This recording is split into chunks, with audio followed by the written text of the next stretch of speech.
बिस्मिल्लाहिर्रहमानिर्रहीम। ये all India radio है। कुछ ही देर बाद आपके साथ हम एक ऐलान करेंगे। थोड़ी देर बाद ऐलान होता है और कहते हैं ये ऑल इंडिया रेडियो नहीं, ये रेडियो पाकिस्तान है। 13 और 14 की दरमियानी शब यानी कि 1947 को तुलुए सुबह पाकिस्तान मुबारक हो। ये बात है 1947 की, जब रेडियो पाकिस्तान वजूद में आया और पहली ब्रॉडकास्टिंग हुई और ये मुबारकबाद आपको पेश की गई। मुझे कहते हैं हुमायूं ज़ेब अब्बासी। आप देख रहे हैं एक और सुबह। यकीनन आज मैं तन्हा हूँ, हलीमा आज मेरे साथ मौजूद नहीं है, कराची गई हैं। अल्लाह ताला उनका सफ़र आसान करे। कुछ ही देर बाद उनकी फ़्लाइट होगी और वो चली जाएँ कराची, क्योंकि उन्होंने किसी निजी मसरूफियात की वजह से उन्हें जाना था। उनके इन लॉज में एक शादी थी, she has to attend it and was very important for her and all the best. And of course हम उनको बहुत ज़्यादा मिस करेंगे। अल्लाह ताला खैरियत से जल्दी वापस आए। वो मंडे को वापस आएंगे, तो 4 दिन आप मुझे अकेले बर्दाश्त करेंगे, या 4 दिन आपने शो नहीं देखा था हमेशा यही कह सकते हो। नो, जोक्स अपार्ट, आज क्योंकि जो पहली तमहीद मैंने बांधी वो इसी क्योंकि आज वर्ल्ड रेडियो डे है। कोई बता सकता है कि सबसे पहले जो हवाएं थी उनको काबू पाकर ट्रांसमिशन बनाने का किस सदी में सोचा होगा? कोई आइडिया? 1800, 1900, 1700? फराद भी क्या कहते हैं, कौन से? 1800। Very good. मुझे उम्मीद थी आपसे कि आप ज़रा सही जवाब देंगे। 1830 में ये सोचा गया कि हवाओं की जो रफ्तार है उससे कुछ ना कुछ हो सकता है, ट्रांसमिशन बनाई गई। उसके बाद मूविंग ऑन क्या हुआ कि 1830 के बाद कुछ साल बीते, मार्कोनी ने एक रेडियो इजाद किया और रेडियो ऐसी डिवाइस थी जिसमें तकरीबन 2 मील तक हवाओं के जो ज़ोर से आप आवाज़ सुन सकते थे, ट्रांसमिशन सुन सकते थे, जिसमें इंफॉर्मेशन, एजुकेशन, एंटरटेनमेंट बहुत सारी चीज़ें शामिल थी। लेकिन शुरुआत सबसे पहले इंफॉर्मेशन से हुई। एंटरटेनमेंट और एजुकेशन बहुत लेटर ऑन हुई। पहले इंफॉर्मेशन के लिए इस्तेमाल किया गया रेडियो को। और जो कि मैंने पहले जैसे जिक्र किया कि वर्ल्ड रेडियो डे है और 13 फरवरी 2024 को आज ये मनाया जा रहा है। हर 13 फरवरी को मनाया जाता है 2011 से। 2011 में यूनेस्को में ये एप्लीकेशन दायर की गई कि वर्ल्ड रेडियो डे मनाना ज़रूरी है और ये किया जाए। 2012 में यूएन ने इसको कबूल किया और यूएन में भी हर 13 फरवरी को वर्ल्ड रेडियो डे जो है वो मनाया जाता है। अगर पाकिस्तान की बात की जाए स्पेसिफिकली, तो रेडियो पाकिस्तान एक सबसे अहम इदारा है जहां पर आप यकीनन बहुत सारे ऐसे स्टेशंस हैं जो उसके अम्ब्रेला के अंदर आते हैं। अगर एक नाम लिया जाए, कुछ अरसा पहले हमने आपको बताया था, उनके इंतकाल की खबर हमने यहाँ पर चलाई थी। उज़ैया मोइनुद्दीन साहब है जो कि ब्रॉडकास्टिंग का बहुत बड़ा नाम है। रेडियो क्यों अहम था, उसकी इजाद करना क्यों ज़रूरी थी और आज रेडियो की क्या अहमियत है, ये बड़े अहम सवालात हैं जो शायद आपके सामने छोड़े हुए हैं। इन सवालात के जवाब आज हम लेंगे। रेडियो कितना आपकी ज़िंदगी में अमल दखल करता रहा है। मुझे याद है मैं 2 घर ऐसे हैं जिस पे आप जब जाते हैं ना तो आपको लगता है, मेरे लिए कि आपको लगता है आप नानके आ गए हैं। नानके, हम नानके कहते हैं, आप ननिहाल कहते हैं, हमारे ज़ुबान में नानके कहते हैं कि नानके घर जा रहे हैं। तो मेरे लिए रेडियो पाकिस्तान ननिहाल ही है। जैसे बच्चा उछलता कूदता जा रहा होता है ना ननिहाल में, खुशी से, उसको कोई फिक्र नहीं होती, तो रेडियो पाकिस्तान मेरे लिए एक इंस्टीट्यूशन वैसे ही, क्योंकि मैंने अपने करियर का शुरुआत जो है वो रेडियो से की है। रेडियो एक ऐसी तालीमी इदारा है, रेडियो एक ऐसी जगह है जहाँ पर आपके अल्फाज का चुनाव आपको सिखाया जाता है, आपको अल्फाज को तराशा जाता है, आपके आइडियाज़ को तराशा जाता है। और मैंने बजाते खुद रेडियो से बहुत कुछ सीखा। मेरे उस्ताद मोहतरम जावेद अली साहब कहते थे कि जो रेडियो से परवरिश लेकर आता है वो कभी नाकामयाब नहीं होता। तो शायद आज इसी की यही वजह है कि मैं आपके सामने खड़ा हूँ, बहुत सारी चीज़ें सीखी। कुछ अल्फाजों के तलफ़्फ़ुज़ जो हैं, शायद अभी बहुत सारी गलतियाँ करता हूँ मैं, लेकिन बहुत सारी चीज़ें मैंने बेहतर भी की। आज जिनसे आपको हम मुलाकात करवाएंगे पहले हाफ में, वो उनसे मैंने सीखा है। मेरी जो चीज़ों की दुरुस्तगी है उन्होंने करवाई है। बहुत सारी गलतियां ज़िंदगी में की उससे पहले और उन्होंने सब वो ठीक की। और एक टेलीफोन कॉल पे कलादम को बार बार उन्होंने ठीक किया और कभी उनके माथे पे शिकन नहीं आई कि यार क्यों ये मुझसे बार बार ये चीज़ें पूछ रहा है। बहुत उनका शुक्रगुजार हूँ। मेरी उस्ताद हैं जो आज मेरे साथ मौजूद होंगी। लेकिन talking about radio again, Markovnikov ने जब रेडियो को इजाद किया तो फिर रेडियो एक ऐसा आला बन गया हर मुल्क के लिए कि हर मुल्क ने इसको अपनाया और बहुत सारी चीज़ें इससे कम्युनिकेट की। कम्युनिकेशन का एक चैनल बन गया जिससे इंफॉर्मेशन भी जाती थी, एजुकेशन भी जाती थी, जिससे एंटरटेनमेंट भी जाती थी। मज़े की बात यह है कि रेडियो पे अब उसका जो मैं सवाल नहीं कहूँगा, रेडियो अभी भी चलता है, अभी भी मुझे अभी तक याद है, बड़े मज़े की बात है। मैं आपको अगर कहे तो मैं आपको मिनिस्टर का नाम भी ले लेता हूँ। चले मैं आपको बता देता हूँ। शेख रशीद साहब थे, वो मेरे रेडियो प्रोग्राम में, मैंने उनको दावत दी और मैंने उनसे कहा कि सर मैं चाहता हूँ कि आप मेरे प्रोग्राम में आएँ और मैं आपको इंटरव्यू करूँ। तो शेख साहब ने बड़े धड़ंगे से मुझे कहा, कहते हैं कि अब कौन रेडियो सुनता है जी, कोई टेलीविज़न हो तो मुझे बताएं, रेडियो कौन सुनता है। मैंने कहा सर चले ठीक है, आप मेरे 1 घंटे के प्रोग्राम में आए, अगर आपको लगा कि कोई नहीं सुनता तो प्रोग्राम के 10 मिनट में लगा तो आप 10 मिनट में उठ के चले जाइएगा, मुझे कोई मसला नहीं।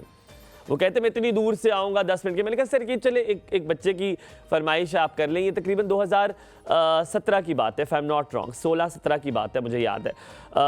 उन्होंने क्या किया कि वो आ गए, वो बैठे और उन्होंने प्रोग्राम शुरू किया। तो मैंने उनको एक चीज़ बता दी थी, पैनल पे एक लाल बत्ती होती है जो कि फड़फड़ा रही होती है जब कॉल आ रही होती है। मैंने कहा सर ये जो है लाल बत्ती, अगर ये फड़फड़ाना शुरू हो गई तो समझ लीजिएगा कि कॉल्स आना शुरू हो गई हैं। हम बैठे, अभी शो शुरू नहीं हुआ था और लाल बत्ती जो है फड़फड़ाना शुरू हो गई। शेख साहब मुझे कहते हैं ये क्या तरीक़ेकार है भाई, अभी तो शो भी नहीं शुरू हुआ, आपने फड़फड़ाना शुरू हो गया आप मुझसे। मैंने कहा सर मैं आपको पहली कॉल स्टार्ट में ही सलाम करके लेकर दिखाऊंगा।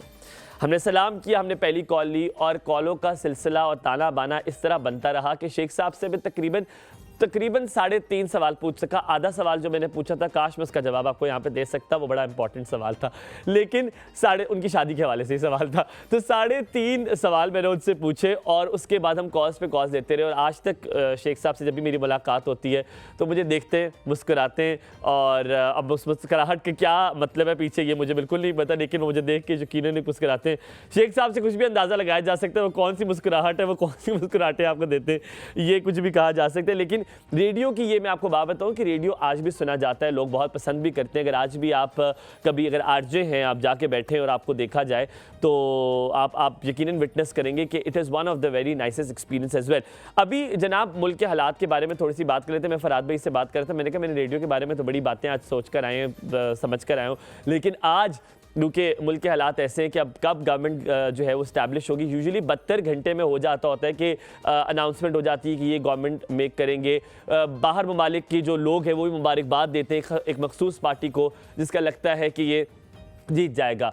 अब क्योंकि इंडिपेंडेंट बहुत सारे आपने देखा है कि लोगों ने वो जीते हैं और यकीन दूसरी पार्टीज़ भी बड़ी सीटें ली हैं, पर बहुत सारे लोगों ने सीटों से साइड लाइन कर दिया है। एक बंदे का शायद मुझे नाम लेना चाहिए नहीं लेना चाहिए, लेकिन एक बंदा मैं बड़ा इंप्रेस हुआ उस पूरे इलेक्शंस में। मुझे बड़ा अच्छा लगा है कि उन्होंने अपनी सीट वापस कर दी। उन्होंने कहा जी नहीं ये सीट मेरी नहीं है, मैं आई डोंट थिंक सो कि ये इतना मुझे वोट है, ये जो भी यकीन मैं पॉलिटिकल बहस में नहीं जाऊँगा, लेकिन उन्होंने अपनी सीट को वापस कर दिया। एंड व्हाट एन ईमानदारी, and of course he one so many hearts, बड़े दिल उन्होंने जीते। ये इलेक्शन बड़े गहमा गहमी वाले थे, लिटरली ईद जैसा समा था, हर जगह गहमा गहमी थी। लेकिन अब लोग इंतज़ार कर रहे हैं कि कब जो है वो गवर्नमेंट फॉर्म होगी, ताकि पाकिस्तान में जो स्टेबिलिटी के हम लोग कर रहे थे कि इलेक्शंस हों, स्टेबिलिटी आए, एक जो मुस्तहकम पाकिस्तान है उसको हम देख सकें, वो कब होगा ये बड़ा ज़रूरी है। इंशाअल्लाह ताला उम्मीद यही है कि जल्द अज जल्द जो है वो गवर्नमेंट फॉर्म हो जाए। लेकिन ये जो कयास सराइयाँ चल रही हैं, ये जो न्यूज़ चैनल्स पे बातें हो रही हैं, ये इससे मुझे बड़ा डर भी लग रहा है। पर इंशाअल्लाह ताला मुझे लगता है उम्मीद यही है कि all that ends well is well, और इंशाअल्लाह तो जो आखिर में होगा इंशाअल्लाह वो अच्छा ही होगा। कब इसके नताइज जो है वो सामने आएंगे, क्योंकि बहुत सारी सीट्स पे जो है वो कतगने लगा दी गई हैं, बहुत सारे लोगों ने स्टे ले लिया है कि ये वो जो वोटिंग है उसमें थोड़ी सी कोई मसला है, क्योंकि उस वक्त नेटवर्क भी नहीं आ रहे थे, ये भी एक बहुत बड़ा मसला था, क्योंकि सिक्योरिटी रीजंस की वजह से नेटवर्क को बंद कर दिया गया था। अब क्या होगा, ऊँट किस करवट बैठेगा, इस करवट बैठेगा, उस करवट या दरमियान में बैठ जाएगा, ये वक्त ही बताएगा कब क्या किस तरह होगा। बट वी आर होपिंग कि इंशाल्लाह ताला पाकिस्तान के लिए जो भी हो वो बेहतर हो, और इंशाल्लाह soon will be seeing the government. बड़े लोग जो हैं आपस में मिल रहे हैं, मौलाना साहब मिल रहे हैं, उनसे वो उनसे ये उनसे, पर ये है मैंने ये देखा है, चाहे सीटें जीते ना जीते मौलाना साहब की हमेशा गुड्डी ऊपर ही होती है, ये ज़रा बड़ा मज़े की बात है। लेकिन of course he has that potential, that charismatic मेरे ख्याल में पर्सनैलिटी उनकी कोई होगी जिसकी वजह से उनको बड़े हॉट फेवरेट रहते हैं जब भी इलेक्शन के रिजल्ट्स आते हैं, और ये कब होगा ये तो वक्त ही बताएगा। अब सबकी आंखें जो है वो जमी हुई हैं टेलीविज़न पे वो कि क्या होगा, कौन बनेगा पाकिस्तान का प्राइम मिनिस्टर, क्या जिनका लोगों को डर है वो बन जाएंगे, जिनका डर नहीं है वो बन जाएंगे, क्या पता कौन बन जाएगा, ये तो रब ही जानता है कि कौन जो है वो प्राइम मिनिस्टर होगा पाकिस्तान का। अब आपको साथ साथ बताऊं कि इसके बाद आपसे आज मैं मुलाकात करवाऊंगा अपनी उस्ताद से। आप पहले भी उनसे मुलाकात कर चुके हैं, और क्योंकि हमारे पास उस वक्त बहुत कम था, हमने बहुत थोड़ी देर से उनसे जो है वो मुकालमा किया था, लेकिन आज हम उनसे बड़े मज़े की बातें करेंगे। आज उनसे सारी जो है वो आज ब्रॉडकास्टिंग की बातें करेंगे, कुछ वाक़यात उनसे शेयर करेंगे। आज मैं आपको एक अहम मेहमान से मिलाने लगा, मैंने कहा हलीमा नहीं है तो आज एक प्यारा सा गेस्ट हो जाए जिससे मैं खुल के बात कर सकूं, मज़ेदार बातें कर सकूं। तो लेडीज़ एंड जेंटलमैन, आप ब्रेक लीजिए, ब्रेक के बाद वापस आते हैं, मेरे साथ होंगे एक प्यारी सी मेहमान, कहीं मत जाइएगा, देखते रहिए एक और सब हुमायूं और हलीमा के साथ।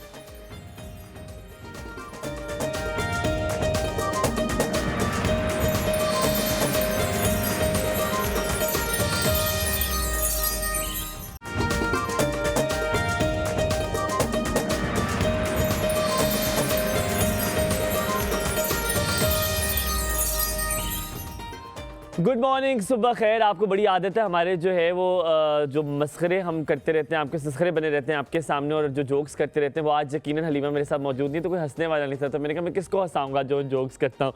लेकिन ऑफ कोर्स आज इसीलिए मैंने एक ख़ास मेहमान को हमारी टीम ने चुना है कि आज हम आपसे, क्योंकि मैं तन्हा हूँ तो आज एक मज़ेदार से गेस्ट आपसे मुलाकात करवाते हैं जिनसे मेरा फ्रैंक लेवल भी यकीनन बहुत ज़्यादा है, लेकिन एक उस्ताद और शागिर्द वाला भी रिश्ता उनके साथ है। आप लोग उनसे पहले भी मिल चुके हैं, लेकिन क्योंकि हमारे पास उसमें वक्त बहुत कम था, हमारा मुकालमा बहुत कम था, और आपसे हमने वादा किया था कि हम आपको दोबारा उनसे ज़रूर मिलवाएंगे। आज क्योंकि वर्ल्ड रेडियो डे है और उनसे बेहतर मेरा ख्याल है कोई मेहमान हो नहीं सकता।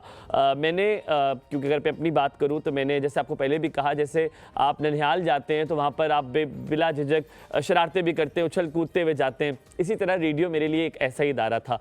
मुझे कभी काम नहीं लगा रेडियो में, वो जगह थी जहाँ से मैंने सीखा, और आज जहाँ पर जिस कुर्सी में नशिस्त पर बैठा हूँ ये शायद रेडियो की वजह से है। बहुत कुछ सीखा, जो खला अंदर था वो सारा उन्होंने पुर किया, बहुत सारी चीज़ें उन्होंने सिखाई। ज़्यादा वक्त मैं नहीं चाहता कि मैं लूँ और मैं इतनी लंबी बातें करूँ, उनके बारे में क्या कहूँ।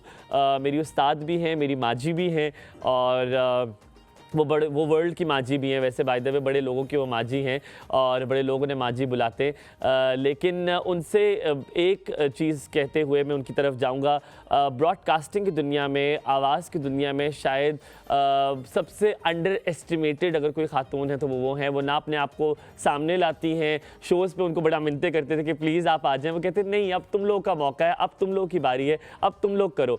तो ऐसे बड़े कम लोग आपको ज़िंदगी में मिलते हैं जो आपको इतना कुछ सिखा दें, और ये भी ना कहें कि मैंने तुम्हें सिखाया। कोई उनकी मतलब वो पर्सनालिटी से आपको कभी ये लगेगा भी नहीं कि वो कभी कहेंगे कि मैंने एहसान जताया कि यार ये तुम जिस बैठे हो ना नशिस्त पे, ये इसमें मेरा बहुत बड़ा हाथ है। मेरे साथ मौजूद हैं आयशा जमील साहिबा। अस्सलाम वालेकुम। हाँ जी, कैसी हैं? अल्हम्दुलिल्लाह बिल्कुल ठीक, आप कैसे? बिल्कुल ठीक अल्हम्दुलिल्लाह। आज मैंने जैसे आपसे पहले भी जिक्र किया कि सुबह मेरी अम्मा के जो है ना मूड थोड़ा ख़राब था, और वो मुझसे थोड़ी सरजनिश कर रही थी किसी बात पे, मुझे टेबल मैनर्स पे बड़ी आज मेरी सरजनिश हो रही थी। कहती नहीं तुम्हें खाना तरीका आता खाने का। मैंने कहा जी मैं देसी हूँ, क्या करें, आपने एक देसी बच्चे को जन्म दे दिया, अब ये ऐसे ही होगा।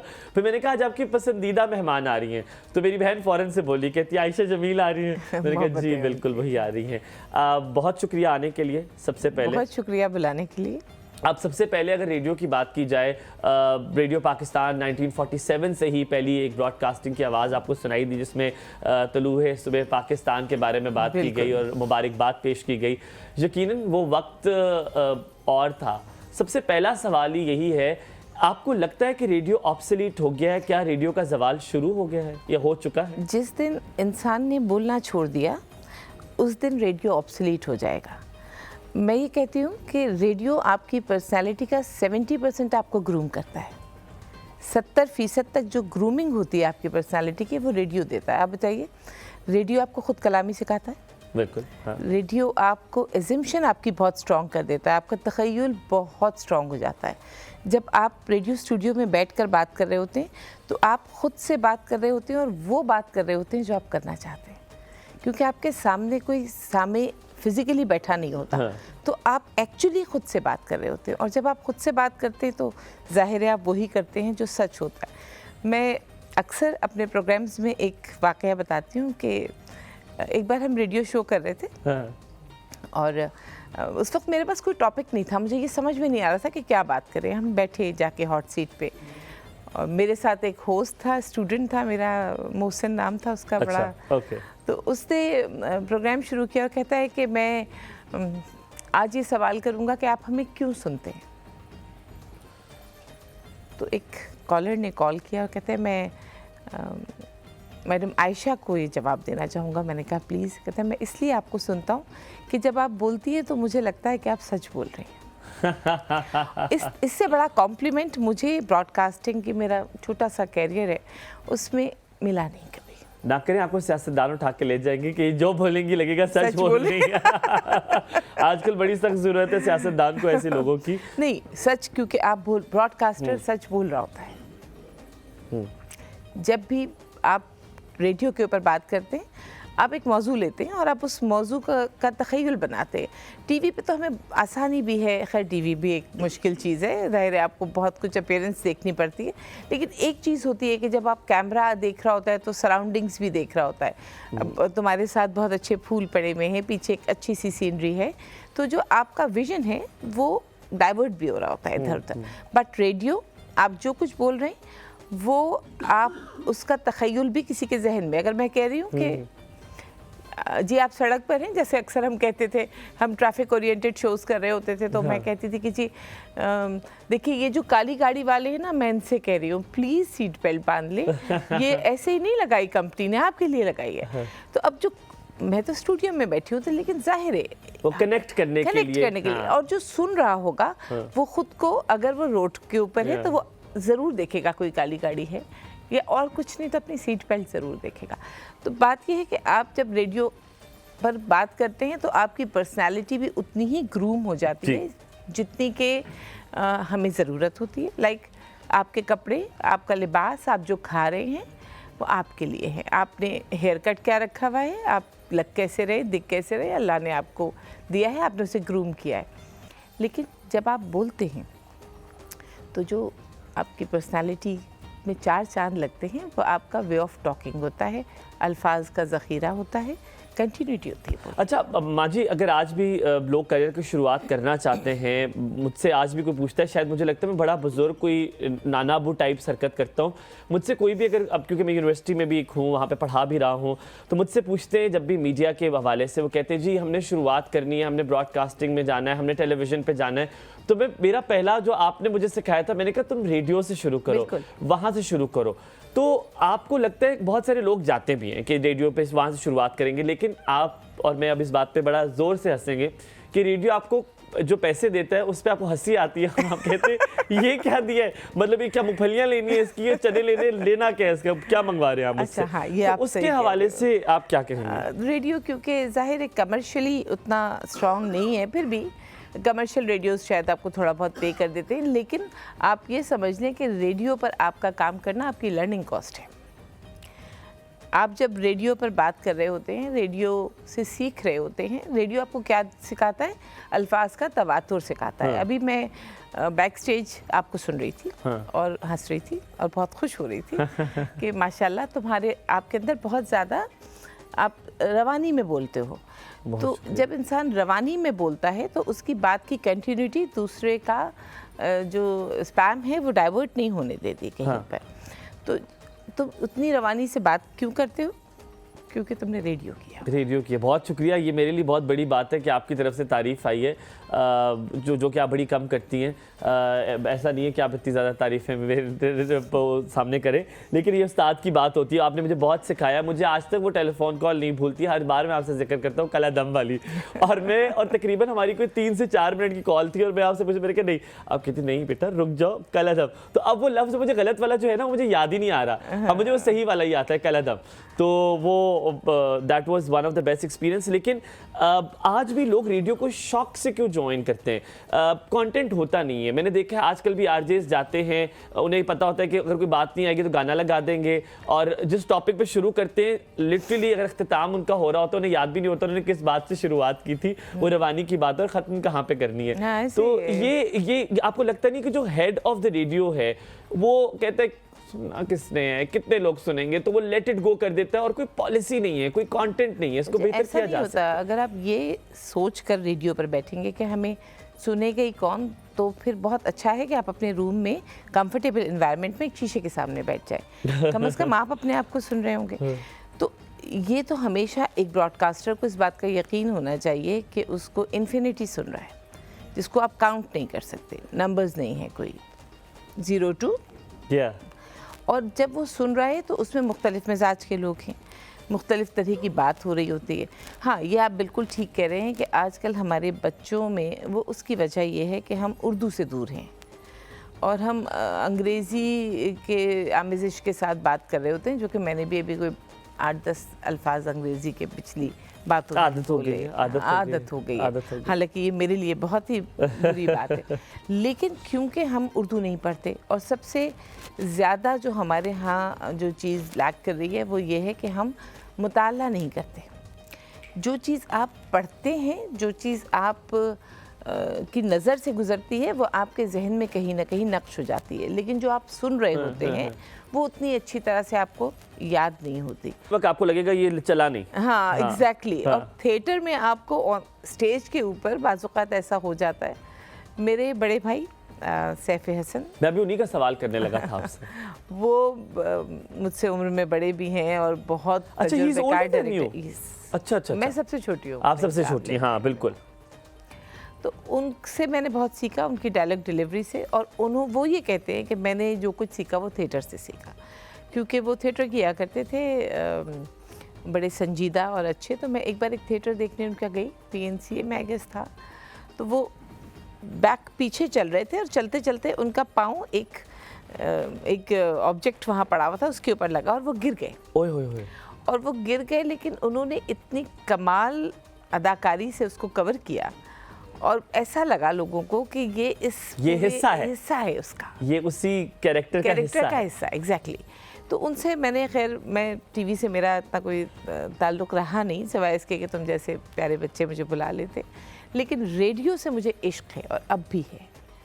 अच्छा, ये 2 डिफरेंट जोन्स हैं। आपका भाई जो है वो माशाल्लाह ही इज़ अ डायरेक्टर, बड़े फेमस डायरेक्टर हैं सैफ़ी भाई, अवार्ड याफ्ता भी हैं, बड़े अवार्ड्स उनको मिलते हैं। वो अदाकार भी बड़े अच्छे, मुझे उनका वो ड्रामा अभी तक याद है जो सज्जल के साथ उन्होंने ड्रामा किया था, अलिफ, वो बड़ा खूबसूरत ड्रामा था। उस तरह के ड्रामे मुझे लगता है अगर आज भी बनते हैं तो लोग देखते हैं, पजीराई भी मिलती है।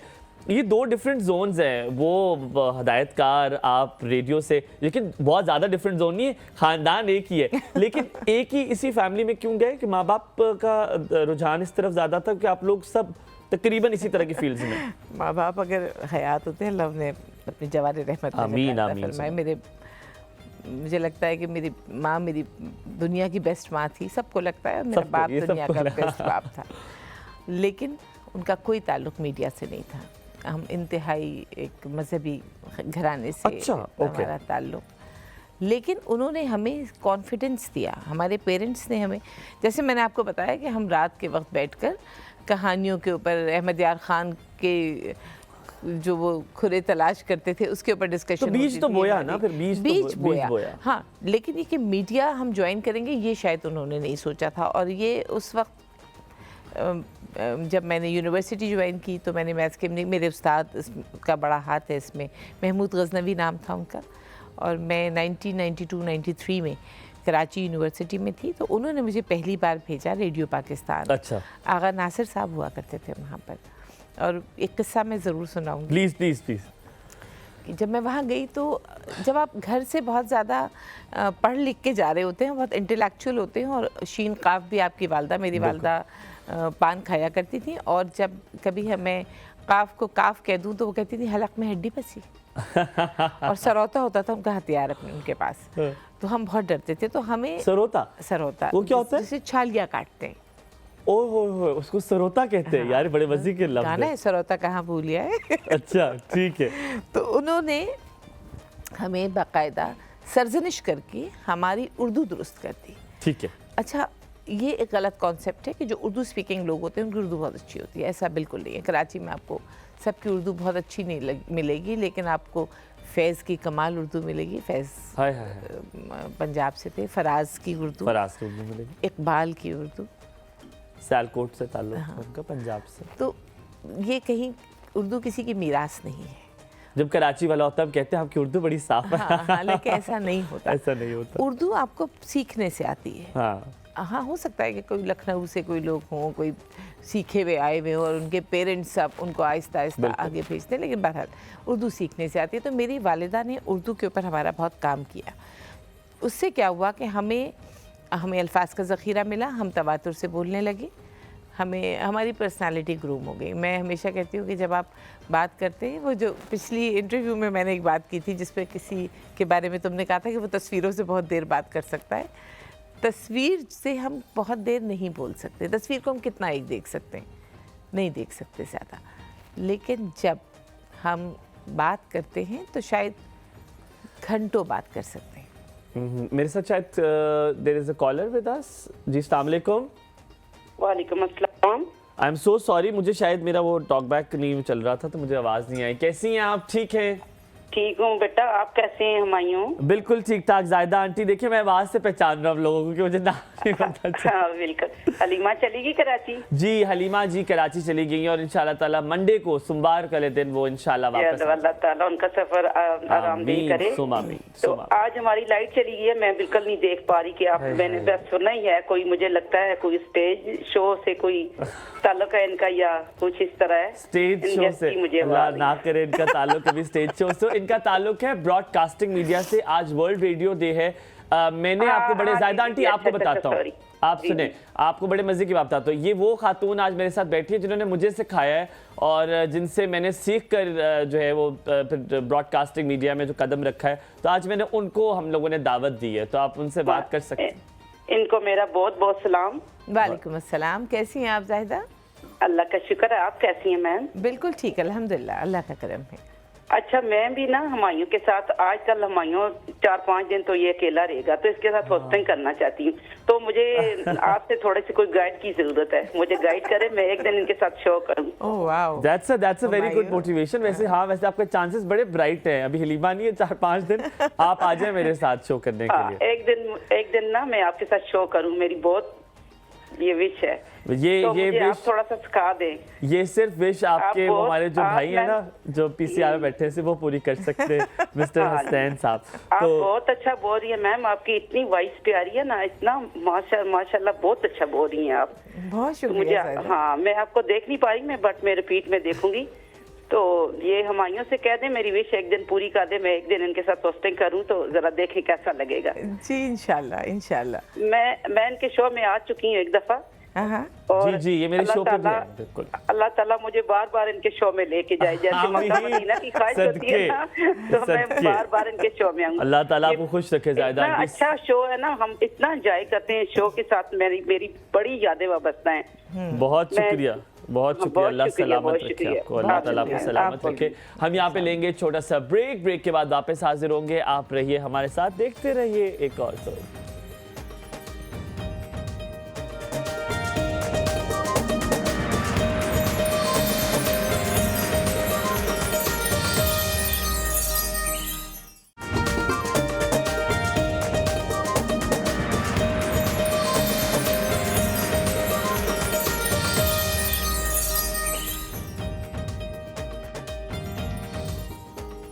Welcome back after break. और जो लास्ट नोट है वो लूंगा, फिर मैं एक मज़ेदार सा वाक्य भी इनसे सुनूंगा जो मैं इनसे सुनना चाहता हूँ। आपने बस बताना है कि क्या रेडियो और थिएटर ऐसे जगहें हैं जहाँ से लोग तराश के आज भी निकाले जाते हैं? क्या आज भी इंस्टीट्यूशन हैं ऐसे जो उनको सिखाकर बाहर निकालते हैं? बिल्कुल हैं, बिल्कुल हैं उस्ताद। मैं तो ये बात मानती हूँ कि जब आप यूनिवर्सिटी कॉलेज कहीं पर भी पढ़ रहे होते हैं तो जो मेजर चीज़ होती है आपकी, वो आपकी प्रेजेंटेशन होती है, जिससे आप अपने टीचर को कन्विंस करते हैं कि उस टीचर ने जो 6 महीने आपके ऊपर मेहनत की है उसका निचोड़ उस प्रेजेंटेशन में क्या निकल रहा है। तो अगर आप रेडियो करते रहे, मैं रेडियो की बात करूंगी क्योंकि रेडियो से ताल्लुक़ है। हाँ, थिएटर तो एक यूनिवर्सिटी है, इसमें कोई दो राय नहीं, लेकिन वो अदाकारी के लिए है। रेडियो आपको ज़िंदगी के हर जगह पर काम आता है, हर जगह पर। आपको हर जगह पर सबसे मेजर चीज़ किस चीज़ की ज़रूरत होती है? कन्विंस करने की। जब दो लोग बैठकर बात कर रहे होते हैं तो मौजू में कभी कभी बहस भी हो जाती है, और रेडियो आपको वो पावर देता है कि वो आप अपनी बात पर सही जगह पर सही स्ट्रेस लगाकर उसमें वजन पैदा कर देते हैं। अम्मा, ये क्या वजह है? मैं आपसे वाकया सुनता हूँ, फिर उसके बाद मैं आपसे वजह पूछूंगा। जो एक सवाल है कर लेता हूँ, दिल चाह रहा है मेरा कि अगर आप पड़ोसी मुल्क में देखें, वहाँ पे रेडियो के लोग सेलिब्रिटीज़ हैं। उनको वो, अगर आप उनका रेडियो देखें, जो उनका रेडियो मिर्ची है या इस तरह के रेडियो हैं, वहाँ पर वो उनको शोज़ पे बुलाते हैं, वो ऐसे रियलिटी शोज़ में पार्टिसिपेट करते हैं, जीत कर जाते हैं और बड़े वो मशहूर और मकबूल है। आप यूएस में देखें, वहाँ पे रेडियो आज भी उसी तरह पजीराई मिलती है, सेलिब्रिटीज है। अगर आप यूरोप में देखें, वो लोग रेडियो, मैं एमिरेट्स में गया हूँ, कतर वगैरह में, वहाँ पर रेडियो को सुना जाता है और हर लैंग्वेज का रेडियो रखा हुआ, क्योंकि वहाँ पे इंटरनेशनल लोग भी होते हैं ताकि वो भी उसमें महसूस हो सकें। इस सवाल से पहले आप बताएं, आपने शुरुआत कहाँ से की थी रेडियो की? पहला कौन सा था जहाँ पर आपने ब्रॉडकास्टिंग की और क्या वाकया? वो वाकया बिल्कुल, मैं कराची यूनिवर्सिटी में थी और अच्छा। मेरे उस्ताद महमूद गजनवी, वो रिटायर हो गए, पता नहीं इस वक्त कहाँ होंगे, लेकिन मेरे मेंटर, मैं उनको अब भी मानती हूँ कि आज तक मैंने जो कुछ सीखा, जिस तरह बोलती हूँ, जो कॉन्फिडेंस मुझे मिला वो उनसे मिला। वो मैथ्स कम्युनिकेशन के टीचर थे। अच्छा। कराची यूनिवर्सिटी में।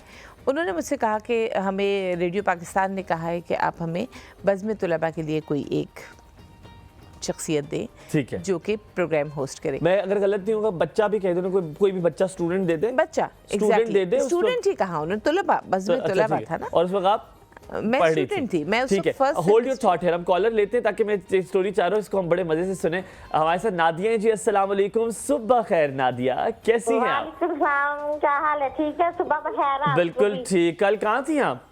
कल मैं लास्ट पे थी ना, तो लास्ट वाली कॉल होने जाती, कल मैं बड़ी नाराज, बहुत ज्यादा। क्यों, क्या हुआ? मैंने हलीमा के साथ जाना था कराची। अच्छा, बस फिर ये ख्वाहिश ही तुम्हारी दिल में रह जाए बहन, मुझसे पैसे ना निकले उसके प्रोजेक्ट से। मुझे छोड़ गई है ना, अब नहीं मैंने कॉल किया करनी आप लोगों को। मुझे कर दिया करना ना, उसको चलो छोड़ो। अच्छा, वैसे एक बात बताऊं, वो अपने, हाँ वो कल मैंने आपको कहना था, गरे गरे मुखड़े पे काला काला चश्मा। किस पे काला काला चश्मा? पहले वाली बात बताओ। गोरे गोरे मुखड़े पे काला काला चश्मा। गोरा गोरा मुखड़ा है मेरा, बिल्कुल, बहुत शुक्रिया यार। हाँ, ऐसा तो मैंने किया है। वैसे हलीमा तुम्हें ले जाती यार, वो बड़ी बेचारी परेशानी में गई है, वो तो आज भी उसने आना था, पर उसकी फ्लाइट जल्दी होगी तो वो जल्दी चलेगी, वरना वो बेचारी ना जाती। एक दफा हुआ था जब मैं भी कराची गई थी 2002 में। 2002 में मैं तो पैदा ही नहीं हुआ था। हंस क्यों रही? अम्मा, आप आज ही तस्दीक कर दे कि नहीं पैदा हुआ था, ताकि आज इसको स्टैंप लग जाए। आप मुझे नादिया ना कहा करे, फिर आज से नादिया नहीं कहना आपने मुझे। नादिया आंटी कहा करूं? नहीं ये कैसी बात कर रहे हैं? आपको पता है हमारे यहाँ जो बड़े होते हैं ना, मेरी जो बहन होती है, तो हम उसको दिद्दे कहते हैं। दिद्दे हमारी जुबान में दिद्दे कहते हैं उसे। दिद्दे ये कितना, दिद्दे यो कितना। हाँ, घर में सब ठीक ठाक है? बस सब ठीक ठाक, अल्हम्दुलिल्लाह। बड़ा अच्छा लगा आपकी आवाज सुन के, अल्लाह ताला आपको सलामत रखे। आपको पता है आज मेरे साथ मसाला बड़ी प्यारी है, जो आपकी गैस बैठी है ना, मसाला वो प्यारी है माशाअल्लाह, अल्लाह सलामत रखे। आप पता है इन्होंने मुझे सिखाया है नादिया, इन्होंने मुझे सिखाया है, ये मेरी माँ जी हैं। अच्छा, मैंने भी रेडियो से बहुत कुछ सीखा है। क्या मुझे भी सीखा? बहुत शौक था तन्हाई में। तन्हाई ये वो वाले शोज देखते 12 के बाद नहीं लगते, जिसमें वो सही मोहब्बत में मुब्तला करा देते थे। सुनना पसंद है, तन्हाई में रेडियो सुनना पसंद था। अच्छा, चलो, वैसे गुड सीन है, मैंने भी वैसे तन्हाई में बड़ा सुना है, बड़े लोगों से मुझे मोहब्बत हुई रेडियो के बंदों की वजह से, आरजे की वजह से। पर ख्याल रखो अपना, आप भी। वालेकुम अस्सलाम, वालेकुम अस्सलाम, ख्याल रखो अपना, अल्लाह हाफिज़, अल्लाह हाफिज़। ये मेरी क्यूटेस्ट हमारी कॉलर्स हैं, वो बड़ा इनसे प्यार मुझे मिलता है। अच्छा, मुझे याद है वो बात चली तो मुझे याद आ गई, फिर आपका वाक़या भी स्टार्ट करते हैं। वो आर्टिस्ट होते हैं वो जो रात के 12 बजे के बाद शोज़ करते हैं, अल्लाह माफ़ करे, पता नहीं कौन सी मोहब्बत है उनकी जो उनकी पूरी नहीं हुई। यकीन माने मैंने आंखें भर भर के रोया हूँ कि यार अल्लाह करे इसको मिल जाए इसकी मोहब्बत। ये कौन सी आप सुन कैसे, मतलब उसमें मसला होता है कि वो कुछ इस तरह बोल रहे होते हैं। अच्छा, माँ मना भी करती थी ऐसे लोगों को, ये ना क्या करो, ये अच्छी हरकत थी, और वो कहते थे और उसकी मोहब्बत का ऐसा सिला मिला। और ये तो आप बहुत ही तमीज़ में कर रहे। एक बार तो मैं खुद सुन रही थी और मैंने आपके पास ऐसा आरजे था? हाँ, एक था। yes, एक था। We'll talk about it. और मैं वापस गाड़ी मोड़ कर आ गई स्टूडियो। मैंने नया 2 बजे तक, रात 12 से 2 का शो शुरू किया था।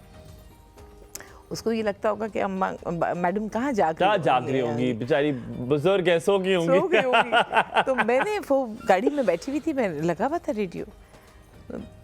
मेरे साथ जमील थे मेरे हस्बैंड, मैंने कहा वापस मुझे वहाँ जाना है स्टूडियो। कहते छोड़ो, कुछ अच्छा नहीं हो रहा। हाँ, रेडियो में भी कुछ अच्छा नहीं हो रहा। मैंने कहा नहीं। कहते यार कौन सुन रहा हो? मैंने कहा कमाल करते हैं, मैं सुन रही हूँ, कौन सुन रहा होगा? मतलब क्या पता उसका कोई और भी हो जिसको देख के वो ये शायरियां कर रहा हो। एक्चुअली जब आप उस तरह का प्रोग्राम करते हैं तो आप किसी एक पर्सनालिटी के लिए कर रहे होते हैं, जिसको आपने कहा होता है कि आप तो वो उसके लिए कर रहा होगा। वो उसके लिए कर रहा था, लेकिन उसकी बदकिस्मती कि मैं जाग रही थी और मैं सुन रही थी, तो मैं वापस चली गई। मैं जाके स्टूडियो के बाहर, आपने दरवाजा खटखटा के खोला या वैसे ही खोल दिया? ना मैं स्टूडियो में गई नहीं ना, मैं अपने रूम में गई। अच्छा। और मैंने कर्टन ऊपर कर दिया। अच्छा। अब अगर तुम्हें स्टूडियो याद है, हाँ, शीशा लगा हुआ था। शीशा लगा हुआ था और वो सामने बैठा हुआ, बदरू की तरह बंदा ऐसे कुछ अगर सामने शीशे से आता लगता है कोई बदरू आई है। बदरू आई है। हाँ। मैं इस तरफ खड़े होकर देख, उसको ये लगा कि कोई है, क्योंकि वो वन विजन था, मैं तो उसको देख रही थी। अच्छा, ओके ओके ओके।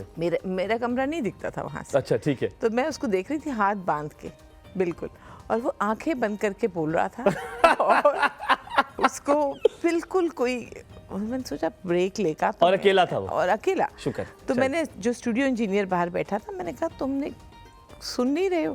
कहते 2 बार मैं जा, वो भी मोहब्बत में मुब्तला होगा, वो अलग से अपने मज़ों में कह रहे 2 बार मैं जा चुका हूँ, मुझसे कहता है सिर्फ 10 मिनट बोलने दो। अब वो जो बोल रहा था वो कुछ इस तरह से बोल रहा था, नहीं ये तो नहीं हो सकता। अब मैं परेशान थी, फिर मैंने उस स्टूडियो इंजीनियर को कहा, नज़ा का आलम उसकी, नज़ा का आलम था, उसके बाद कोई जिंदगी का उनकी उम्मीद नहीं थी, मकसद नहीं था। तो मैं अंदर गई और मैंने कहा बेटे आप क्या कर रहे हैं? प्रोग्राम आपको, उसने कहा मैं मोहब्बत कर रहा हूँ। मैं जब भी कॉल लेता हूँ पूछता हूँ, उसने जवाब क्या दिया? अस्सलाम वालेकुम अमजद, सुबह खैर, क्या हाल चाल है, क्या हाल है, ठीक हो? वालेकुम अस्सलाम, आप कैसे हैं? बिल्कुल ठीक अमजद भाई, आप बताइए आप कैसे हैं? मैं ठीक ठाक सर। मेरा सवाल था कि मैं ए लेवल का स्टूडेंट हूँ और मैं डॉक्टर चाहता हूँ, तो मैं जल्दी कहाँ से स्टार्ट करूँ? आपकी ए लेवल के बाद हमें कोई बात समझ नहीं आई, दोबारा कहिएगा। मैंने कहा मैं ए लेवल, तो मैं पूछना चाहता हूँ ब्रॉडकास्टर बनना, तो मैं अपनी जर्नी कहाँ से स्टार्ट करूँ? ठीक है, वेरी गुड। ब्रॉडकास्टिंग। आप किस शहर से ताल्लुक है आपका? मेरा सर इस्लामाबाद से। ओहो, ये तो आप मेट्रोपॉलिटन सिटी में रहते हैं, यहाँ पे तो आपको हर जगह मिल जाएगा और ये अच्छा मशवरा भी आपको देंगे, ये भी इस्लामाबाद से हैं। बहुत शुक्रिया कॉल करने के लिए। अभी इस सवाल का जवाब लेते हैं, लेकिन बताएं उसने क्या आगे जवाब दिया? आपने उससे कहा ये क्या कर रहे हो? उसने क्या कहा मोहब्बत में मुब्तला हो गया, सुन रही है, शादी होनी है करीब। मैंने उससे पूछा बेटा आप ये क्या कर रहे हैं? गाना चला दिया उसने। वो लिटरली रोया है मेरे सामने, लिटरली। आपने मना तो नहीं किया उससे, आगे जाने देती उसे? देखें ये मोहब्बत की बात है। मैंने उससे कहा बेटे मोहब्बत बहुत प्राइवेट चीज़ होती है, उसको इस तरह ब्रॉडकास्ट नहीं करना चाहिए। हाँ, वैसे ये बात बिल्कुल दुरुस्त है। अच्छा, इनका सवाल भी लेंगे, आपका वाकया रह गया था, फिर उन्होंने कहा तलबा हाँ, तो चाहिए। मैं वहाँ गई रेडियो पाकिस्तान और वहाँ आगा नासिर साहब, मतलब उन्हें जन्नत नसीब माशाल्लाह। Okay okay. और मैं एक बड़ी हैरानकुन बात तुम्हें बताऊँ कि वो मुझे 30 साल बाद मिले और एक आई हॉस्पिटल में मिले और वो मुझे पहचान गए। और कैसे पहचाने? मुझे आवाज़ से। उस आयशा को अब कोई नहीं पहचान सकता, एक लड़की को, एक एक बुर्दबार खातून। सरप्राइजिंग पार्ट है, हलीमा भी गवाए, सारे गवाए। मुझे कुछ लोग कॉल करते हैं, वो कहते हैं हम आपको जेबी प्यारे के टाइम से जानते हैं, जब आप वहाँ पर रेडियो शो करते थे। That was very nice of that. आवाज़ जो है वो आपकी पहचान सारी जिंदगी रहती है। आवाज़ नहीं बदलती। लता की नहीं बदली किस एज में। जी जी बिल्कुल दुरुस्त। तो वो मैंने उनको सलाम किया और मैंने कहा कि मैं आपकी शागिर्द हूँ, मैंने आपसे बहुत कुछ सीखा है। तो मुझे मेरी तरफ देखने लगे, कहने लगे मैं आशी के नाम से प्रोग्राम किया करती थी। अच्छा। मैं तुम आशी हो? मैं बेहोश नहीं हुई बस, क्योंकि वो ये मेरे लिए बहुत ऑनर की बात, बड़ी एहसास की बात है, बड़े एहसास की बात। अब पता नहीं मेरा आखिरी वक्त हो और तुम मुझे मिलो और मैं तुम्हें पहचान जाऊंगी, क्योंकि मुझे पता है तुमने तब्दील नहीं होना। मैंने मोटा कभी जिंदगी में नहीं होना, तुम ऐसे ही रहोगे। लेकिन मैं एक बहुत दुबली पतली सी लड़की हुआ करती थी और अब मैं एक अच्छी खासी उम्र लड़की हूँ। अच्छी खासी लड़की हूँ। तो उन्होंने मुझे वहाँ पर जब मैं गई, वाकया ये था कि ओवर कॉन्फिडेंट हो जाता है इंसान। तो मुझे भी लगा कि बस मैं तो सिलेक्ट हुई भी हूँ क्योंकि महमूद गजनवी की रिकमेंडेशन है, और क्या कौन रोकेगा और क्या ऑडिशन देना। हाँ। मैं गई तो उनसे मुलाकात हुई, कहने लगे अभी वो आए यहाँ पंजाब से, वहाँ गए थे कुछ वक्त के लिए, रहे थे वो कराची में। तो मैंने कहा कि आप मेरा ऑडिशन लेंगे? कहने लगे लिया तो सबका जाता है, तो क्या करती हैं आप? मैंने कहा मैं कराची यूनिवर्सिटी में हूँ और मैं पढ़ रही हूँ, महमूद गजनवी साहब की शागिर्द हूँ। अच्छा, और कभी रेडियो पर बोला? मैंने कहा नहीं बोला नहीं, लेकिन क्योंकि मेरी ज़बान उर्दू है तो मुझे लगता है कि मैं बोल सकती हूँ। कहने लगे क्या है ज़बान? मैंने कहा उर्दू। लेकिन अच्छा, हमारी तो चमड़े की है। मैं कंफ्यूज थी कि मैं समझ गया, जुबान। जुबान, यस। अब वो एक ऐसी चीज़ है, मैंने तुम लोगों को सबको ये बात बताई कि अच्छा अब वो गलतुल आम है, अब सभी ज़बान बोलते हैं। मैंने बड़े बड़े बहुत बहुत अच्छे मायनाज लोगों को ज़बान बोलते सुना, लेकिन मेरे जहन में कहीं ना कहीं वो फिट इन हो गया, क्योंकि वो मैं रिजेक्ट हुई थी और रिजेक्शन इंसान से बर्दाश्त नहीं होती। यहाँ पर आपको लगता है आप ओवर कॉन्फिडेंट थे। तुमने अभी थोड़ी देर पहले मुझसे कहा कि कभी उन्होंने नहीं कहा कि मैंने सिखाया। मैंने इसलिए कभी नहीं कहा कि मैंने पता नहीं तुमसे कितना सीखा होगा। तो इंसान जब टू वे, तो अम्मा आज हमारी गलती ठीक कर दें, जो ये होती है ये जुबान होती है, ये ज़बा होती है। ज़बा, हाँ। ज़बर के जे पे ज़बर और नून का नुक्ता नहीं होता, नून गुन्ना होता है। ज़बान होती है, नून होता है पूरा, ज़बान। हाँ, ज़बान। और जो लैंग्वेज होती है उसे क्या कहते हैं? वो ज़ुबान होती है, वो पेश वाली होती है। हाँ जी। ओके ठीक है। ज़ुबान तो हम शायरी में इस्तेमाल करते हैं मेरी। अच्छा, तो ज़बान होती है, वजन मिलाने के। तो ज़बान होती है द एक्चुअल वन, और जो लैंग्वेज होती है वो ज़ुबान होती है। ज़ुबान। ओके। लेकिन मैंने भी उस वक्त सीखा, अब क्योंकि लोग नहीं बोलते तो अब नहीं बोलते, लेकिन उस वक्त उन्होंने मुझे कहा कि नहीं बेटे, आपको तो हम रेडियो पाकिस्तान उस वक्त यूनिवर्सिटी का दर्जा रखता था, और बहुत कुछ मुझे ऐसा लगता है कि आज अगर मैं तवातुर से बोलती हूँ और कुछ भी थोड़ा बहुत अगर ठीक बोल ही लेती हूँ तो उसकी वजह रेडियो पाकिस्तान है, उस वक्त का रेडियो। अच्छा, मुझे लगता है रेडियो पाकिस्तान आज भी वो इदारा है कि अगर अभी भी गलती होती है मुझसे, मैं अंग्रेज़ी में खबरें पढ़ता हूँ तो मुझे बुलाया जाता है और मैं वापस आता हूँ, और मैं ना वो जब हमारे गत्ते, अभी भी गत्ते होते हैं, बड़े मज़े की बात, तो गत्तों से हम खबरें पढ़ते हैं, सामने भी होते हैं लेकिन गत्ते भी दिए जाते हैं, वो अभी तक दौर चल रहा, बड़ा मुझे अच्छा लगता है। तो मैं वापस ला रहा होता, तो मैंने कहा पता नहीं क्या बात करेंगे, कौन सी गलती होगी, उसमें बर्दाश्त नहीं होगी। मैं एक और लफ्ज़ बताता हूँ जिसकी मुझे बड़ी अच्छी हुई कि मेरी सर्जनिश उस बात पर हुई, और आज वो लफ्ज़ मैं ठीक शायद बोलता हूँ शायद। हमारे साथ फ़िज़ा है गुजरात से, if I am not wrong. अस्सलाम वालेकुम फ़िज़ा, सुबह खैर, कैसी हैं? वालेकुम सलाम। नहीं, क्या हाल है हमारी साथ? बिल्कुल ठीक ठाक अल्हम्दुलिल्लाह, आप बताइए। शुक्र अल्हम्दुलिल्लाह, ठीक ठाक। आज हलीमा आपकी क्यों नहीं आई? हलीमा आज मैंने बताया जैसे पहले भी, वो कराची गई हैं कुछ निजी मसरूफियात की वजह से, और वो सोमवार को वापस आएंगी इंशाअल्लाह ताला। अच्छा, ओके। आप ना स्किन स्पेशलिस्ट को बुलाए ना। स्किन स्पेशलिस्ट, यूजुअली हमारे पास स्किन स्पेशलिस्ट आते हैं, इंशाल्लाह इस वीक दोबारा आएंगे आपको, तो कल हमारे पास स्किन स्पेशलिस्ट है। अच्छा, हाँ, ओके। कल स्किन स्पेशलिस्ट होंगे। अपना ख्याल रखें फ़िज़ा। ओके, टेक केयर, अल्लाह हाफिज।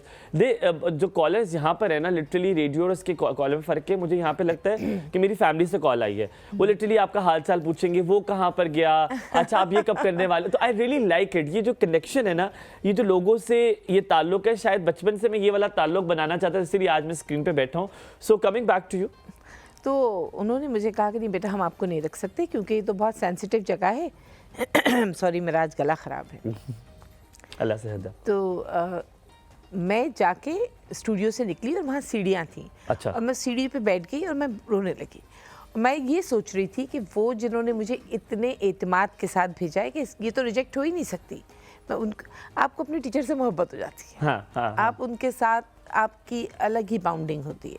तो मुझे भी ये लग रहा था कि मैं कैसे जाके सर से कहूँगी कि सर मुझे तो रिजेक्ट कर दिया रेडियो पाकिस्तान ने, जबकि मैं शायरा थी, यूनिवर्सिटी के मुकाबलों में भी हिस्सा लेती थी। हाँ बिल्कुल, मुकर्ररा थी, शायरा थी, यूनिवर्सिटी के तमाम जितनी भी इस तरह की उसमें आयशा जमील सामने थी, गैर निसाबी आयशा रेहान थी मैं, आयशा रेहान थी मैं, गैर निसाबी।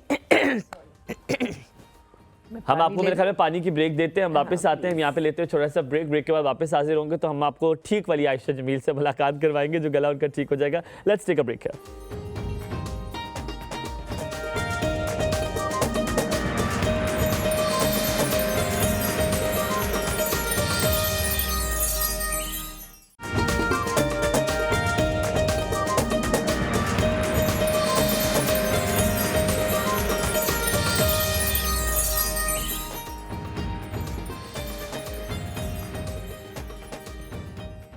Welcome back after the break. आप देख रहे हैं एक और सोब हलीमा और हुमायूं के साथ, लेकिन आज हलीमा यकीन मौजूद नहीं है, आज हम मेरे साथ अकेले में देख रहे। तो जी आप कह रही थी आपका गला जो है वो बीच में से उसने टांग अड़ा दी। बिल्कुल। तो उस वक्त ऐसा हुआ कि मैं बाहर बैठ के सीढ़ियों पे रोने लगी, क्योंकि मुझे एक्चुअली इस बात का शायद इतना कल्क नहीं था कि मुझे नहीं रखा गया। मुझे ये समझ में नहीं आ रहा था कि मैं जाके अपने उस्ताद से क्या कहूँगी, क्या वजह दूंगी। क्या वजह दूंगी कि उनकी शर्मिंदगी है, मेरा फेलियर नहीं है तो उनका फेलियर है। उन्होंने सिखा के भेजा, कॉन्फिडेंस से भेजा। तो वो जब आगा साहब उतर रहे थे तो वो मेरे पास सीढ़ी पे बैठ गए और उन्होंने कहा कि बेटा हम आज तक सीख रहे हैं, मैंने सिर्फ इसलिए ऐसा किया तुम्हारे साथ ताकि तुम अपनी सीखने की खिड़की खोल दो, तुम्हें ये ख़त्म हो जाए कि मुझे सब आता है। वो दिन है हुमायूं और आज का दिन है। मैंने आज भी तुमसे कुछ सीखा होगा, मैं सीख रही हूँ। तो उम्र से सीखने का कोई ताल्लुक़ नहीं होता। मैं अब भी बच्चों से सीखती हूँ, नई बात सीखती हूँ, तो उस दरमियान कहीं ना कहीं मैं उन्हें कुछ सिखा भी देती हूँ। अच्छा, तो वो जो मैंने आपसे सवाल पूछा था कि पड़ोसी मुल्क में देख लें, आप बाहर में देख लें, वहाँ पे रेडियो को बड़ी पज़ीराई मिली है। रेडियो को डिजिटलाइज भी अल्हम्दुलिल्लाह पाकिस्तान में भी कर दिया, जैसे उसे फेसबुक पे लाइव कर दिया है, पॉडकास्ट कर दिया है, ताकि रेडियो को एक नई तस्वीर मिले। लेकिन फिर वो रेडियो नहीं रहा। मुझे लगता है अगर पॉडकास्ट चला गया और स्क्रीन है और आप नजर आ रहे हैं तो नहीं रहा। इस हवाले से बात करेंगे। राबिया हमारे साथ मौजूद है। अस्सलाम वालेकुम, सुबह खैर राबिया, क्या हाल चाल है? कैसे हैं हुमायूं आप? बिल्कुल ठीक ठाक, शुक्रिया पूछने के लिए। आप कैसी हैं? थैंक यू सो मच, आपने मेरी कॉल उठाई। मुझे मैम से एक सवाल करना था, मैम आयशा जमील से। जी जी, अस्सलाम वालेकुम। वालेकुम अस्सलाम। मैम मेरा ये सवाल है कि रेडियो पे आने के लिए आवाज़ का अच्छा होना ज़रूरी है? अच्छा सवाल है राबिया आपका। मुझे पता चल गया कौन है रेडियो पर। दूसरी बात, जी राबिया आप इधर ही रहे। साहब ने कॉल की थी जी, और उनका सवाल मुझे बहुत अच्छा लगा था, लेकिन आप लोगों ने उसको जवाब नहीं दिया। हाँ, अभी हम उसी का जवाब देने लगे। राबिया आप रुकिएगा, आप हैं आयशा जमील की बेटी और आपका अब वाकया भी याद कराते हैं, आपने सवाल क्यों पूछा है। अच्छा, हुआ ये था राबिया, सुनो की कॉल पे, ये कॉल बंद करके सुनाऊं?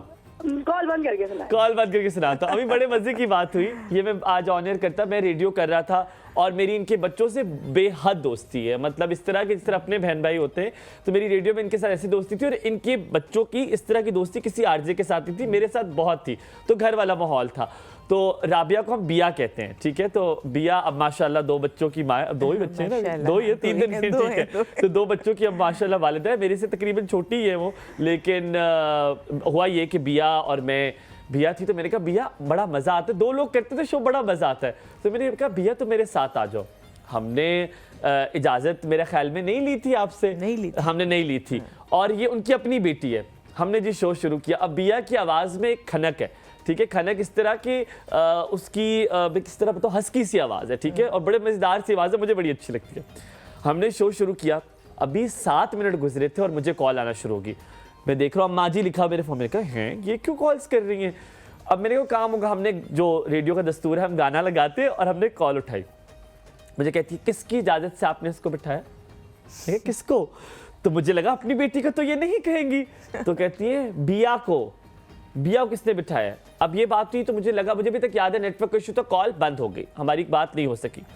तकरीबन 5 मिनट गुजरते हो दरवाज़ा खुलता, ये सामने खड़ी है, कहती है उठो, आप शो पे डिस्क्लेमर देंगे कि हमारा ताल्लुक हमारा के साथ जो है उस शो इतना ही था, अब आगे जो है मैं चलूंगा ताकि लोगों को पता चले कि वो जा चुकी है। मतलब ये भी इन्होंने डिसिप्लिन मुझे सिखाया, और बिया को इन्होंने उठा दिया।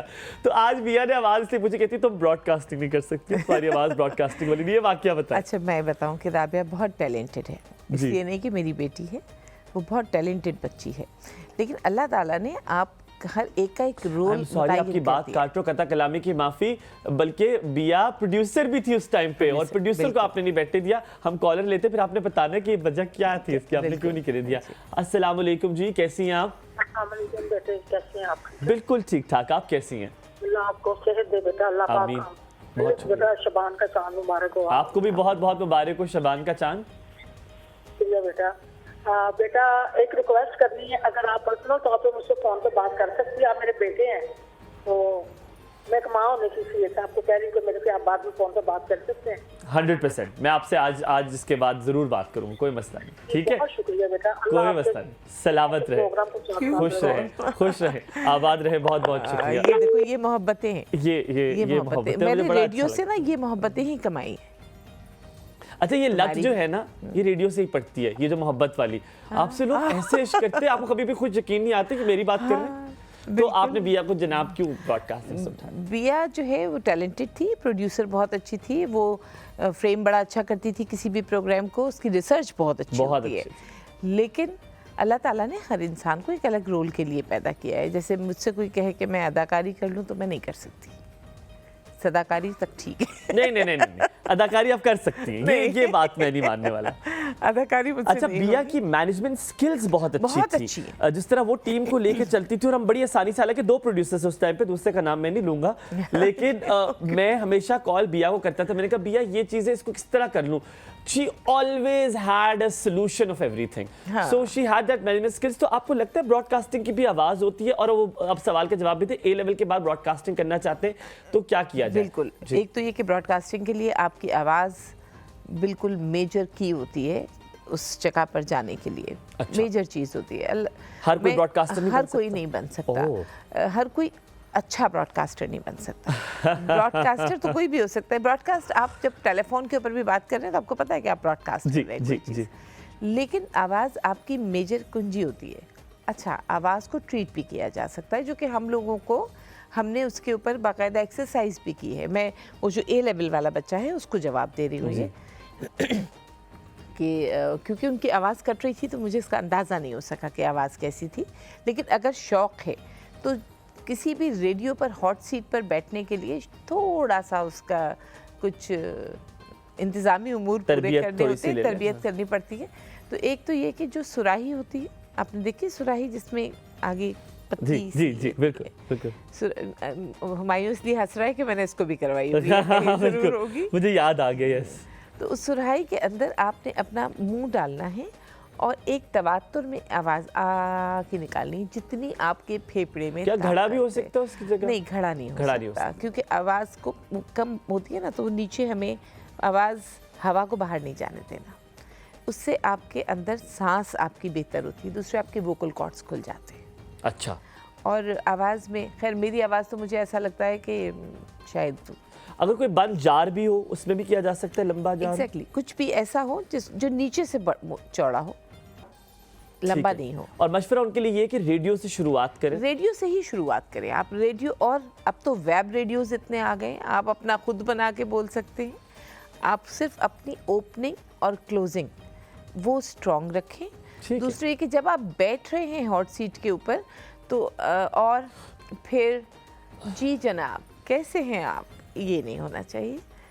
आपके पास घड़ा इतना खाली भी ना हो, थोड़ा बहुत कंटेंट हो चाहिए, आपके पास कंटेंट होना चाहिए। कंटेंट की बात बड़ी आपने यहाँ पर अहम की है। इम्तियाज़ प्लीज़ उनका नंबर रख लीजिएगा जिन्होंने बात करनी, ताकि उसके बाद उनसे बात हो सके। मेरे जहन में उनकी बात जो है वो बार बार दोहरा रही थी, खुदा ना खास्ता पता नहीं किसी परेशानी में ना हो जो बात करना चाहती हूँ। कभी कभी दिल हल्का करने के लिए भी ना आप ब्रॉडकास्टिंग का जो है वो सहारा लेते हैं। बिल्कुल, रात 12 बजे के रात 12 बजे के बाद आप सहारा लेते हैं। Exactly. लेकिन अम्मा बड़े मजे की बात ये है कि जो रेडियो से मोहब्बत और प्यार मुझे मिला, मुझे आज तक याद है कि you remember somebody came from Abbottabad और वो आ गई और बड़ी और इतनी कोई मज़े की फ़ैन फॉलोइंग होती है कि आपको खुद यकीन नहीं आता। लेकिन कभी कभी आप उस आरजे को जब देखते हैं तो आप कहते हैं मैं चल के क्यों आया हूँ। तो ये ऐसे कभी कभी इतनी खूबसूरत आवाज़ें होती थी। मुझे अभी तक याद है कि मैं बहुत प्यारे इंसान है, फसी का मैं दीवाना होता था। और अच्छा मैंने फसी भाई को कहा भी, मैंने कहा फसी भाई मैं आपका दीवाना था। और मैंने जब आपको देखा मैंने कहा आप एक फसी भाई नहीं, आप तो 4-5 फसी भाई हैं जो कि एक बंदे में शामिल है।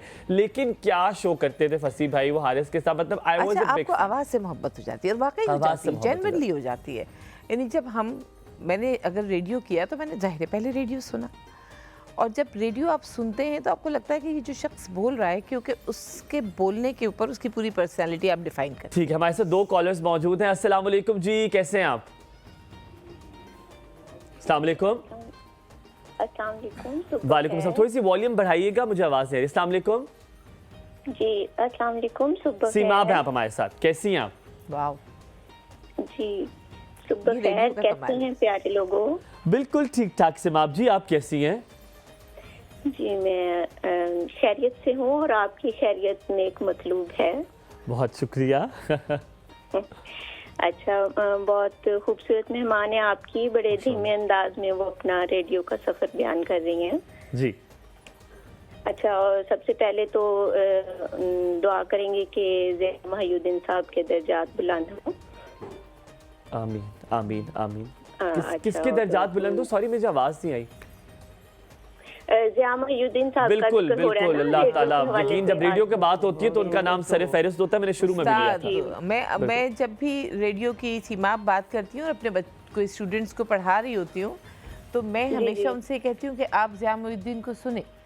उनको सुनने से आपको डायलॉग डिलीवरी आ जाती है, वर्ड का स्ट्रेस आ जाता है।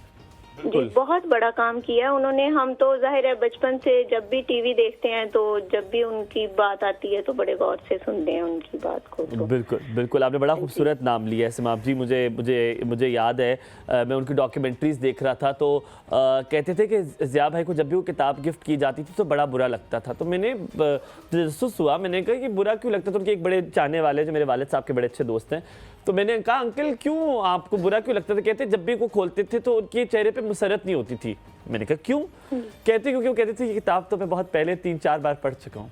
उनका मुताला इतना ज्यादा था कि वो जो किताब उनको कोई देता था वो कहते थे ये तो मैं 3-4 बार पढ़ चुका हूँ। हम कहते हैं रेडियो यूनिवर्सिटी है, वो अपनी जात में यूनिवर्सिटी थे।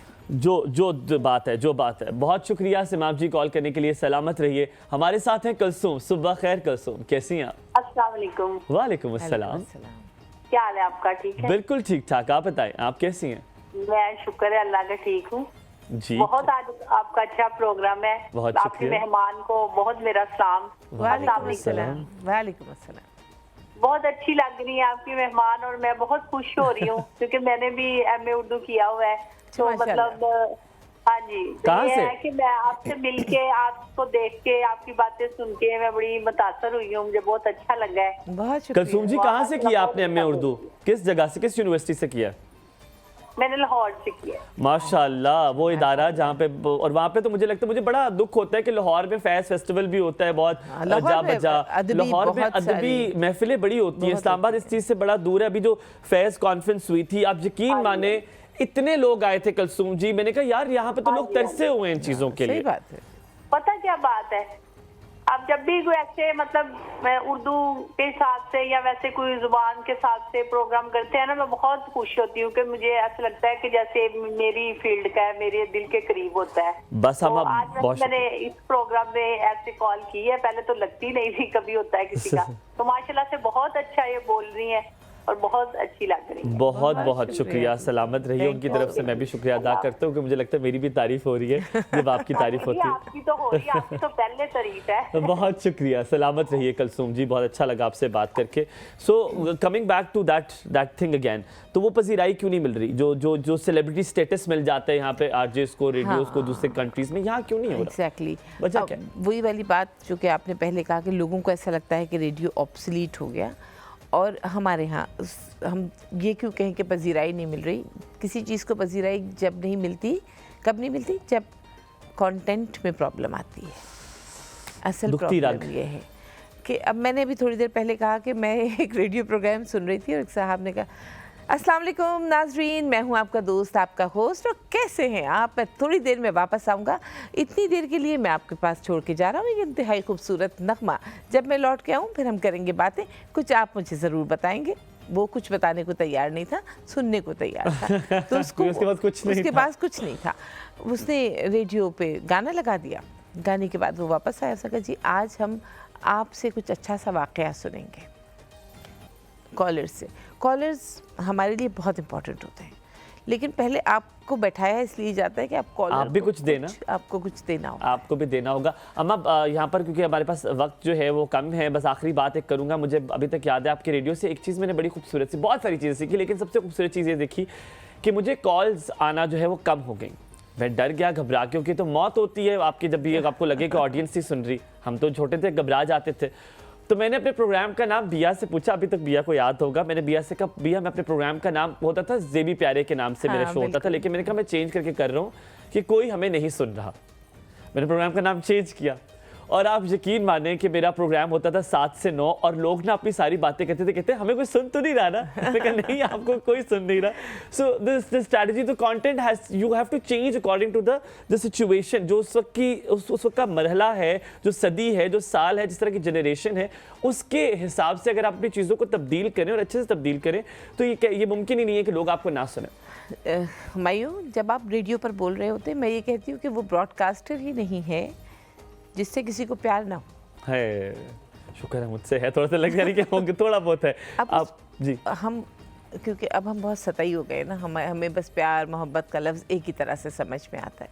आपको इतनी आपकी स्ट्रॉन्ग बाइंडिंग हो जाती है कि आप एडिक्ट हो जाते हैं उस आवाज़ के, आपको नहीं पता होता शक्ल क्या है। क्या बात। और ब्रॉडकास्टर जो होता है वो मुझे ऐसा लगता है कि वो स्टार कब तक है, जब तक कि वो अपने लिसनर्स, अपने फैंस से आवाज़ का रिश्ता बनाए रखें। बहुत शुक्रिया, आपने आज इतनी चीज़ें मुझे सिखाई। आज भी हर बार की तरह हर मुलाकात में आपसे जो चीज़ें सीखी हैं, मेरी यकीनन पूरी टीम आज आपकी बड़ी मशकूर होगी, क्योंकि आप हमेशा जब भी जिस महफिल में बैठती हैं वहाँ से लोग सीख कर उठते हैं। अल्लाह ताला आपको सलामत रखे और आप जैसे लोग हैं जिनकी वजह से आज माशरा तरक्की करने की जो उम्मीद लगाए बैठा है, वो इसीलिए वो दिया अभी तक जल रहा है। आपका बहुत बहुत शुक्रिया, सलामत रहिए। इंशाल्लाह फिर मुलाकात आपसे होगी इसी प्लेटफॉर्म पर या कहीं और।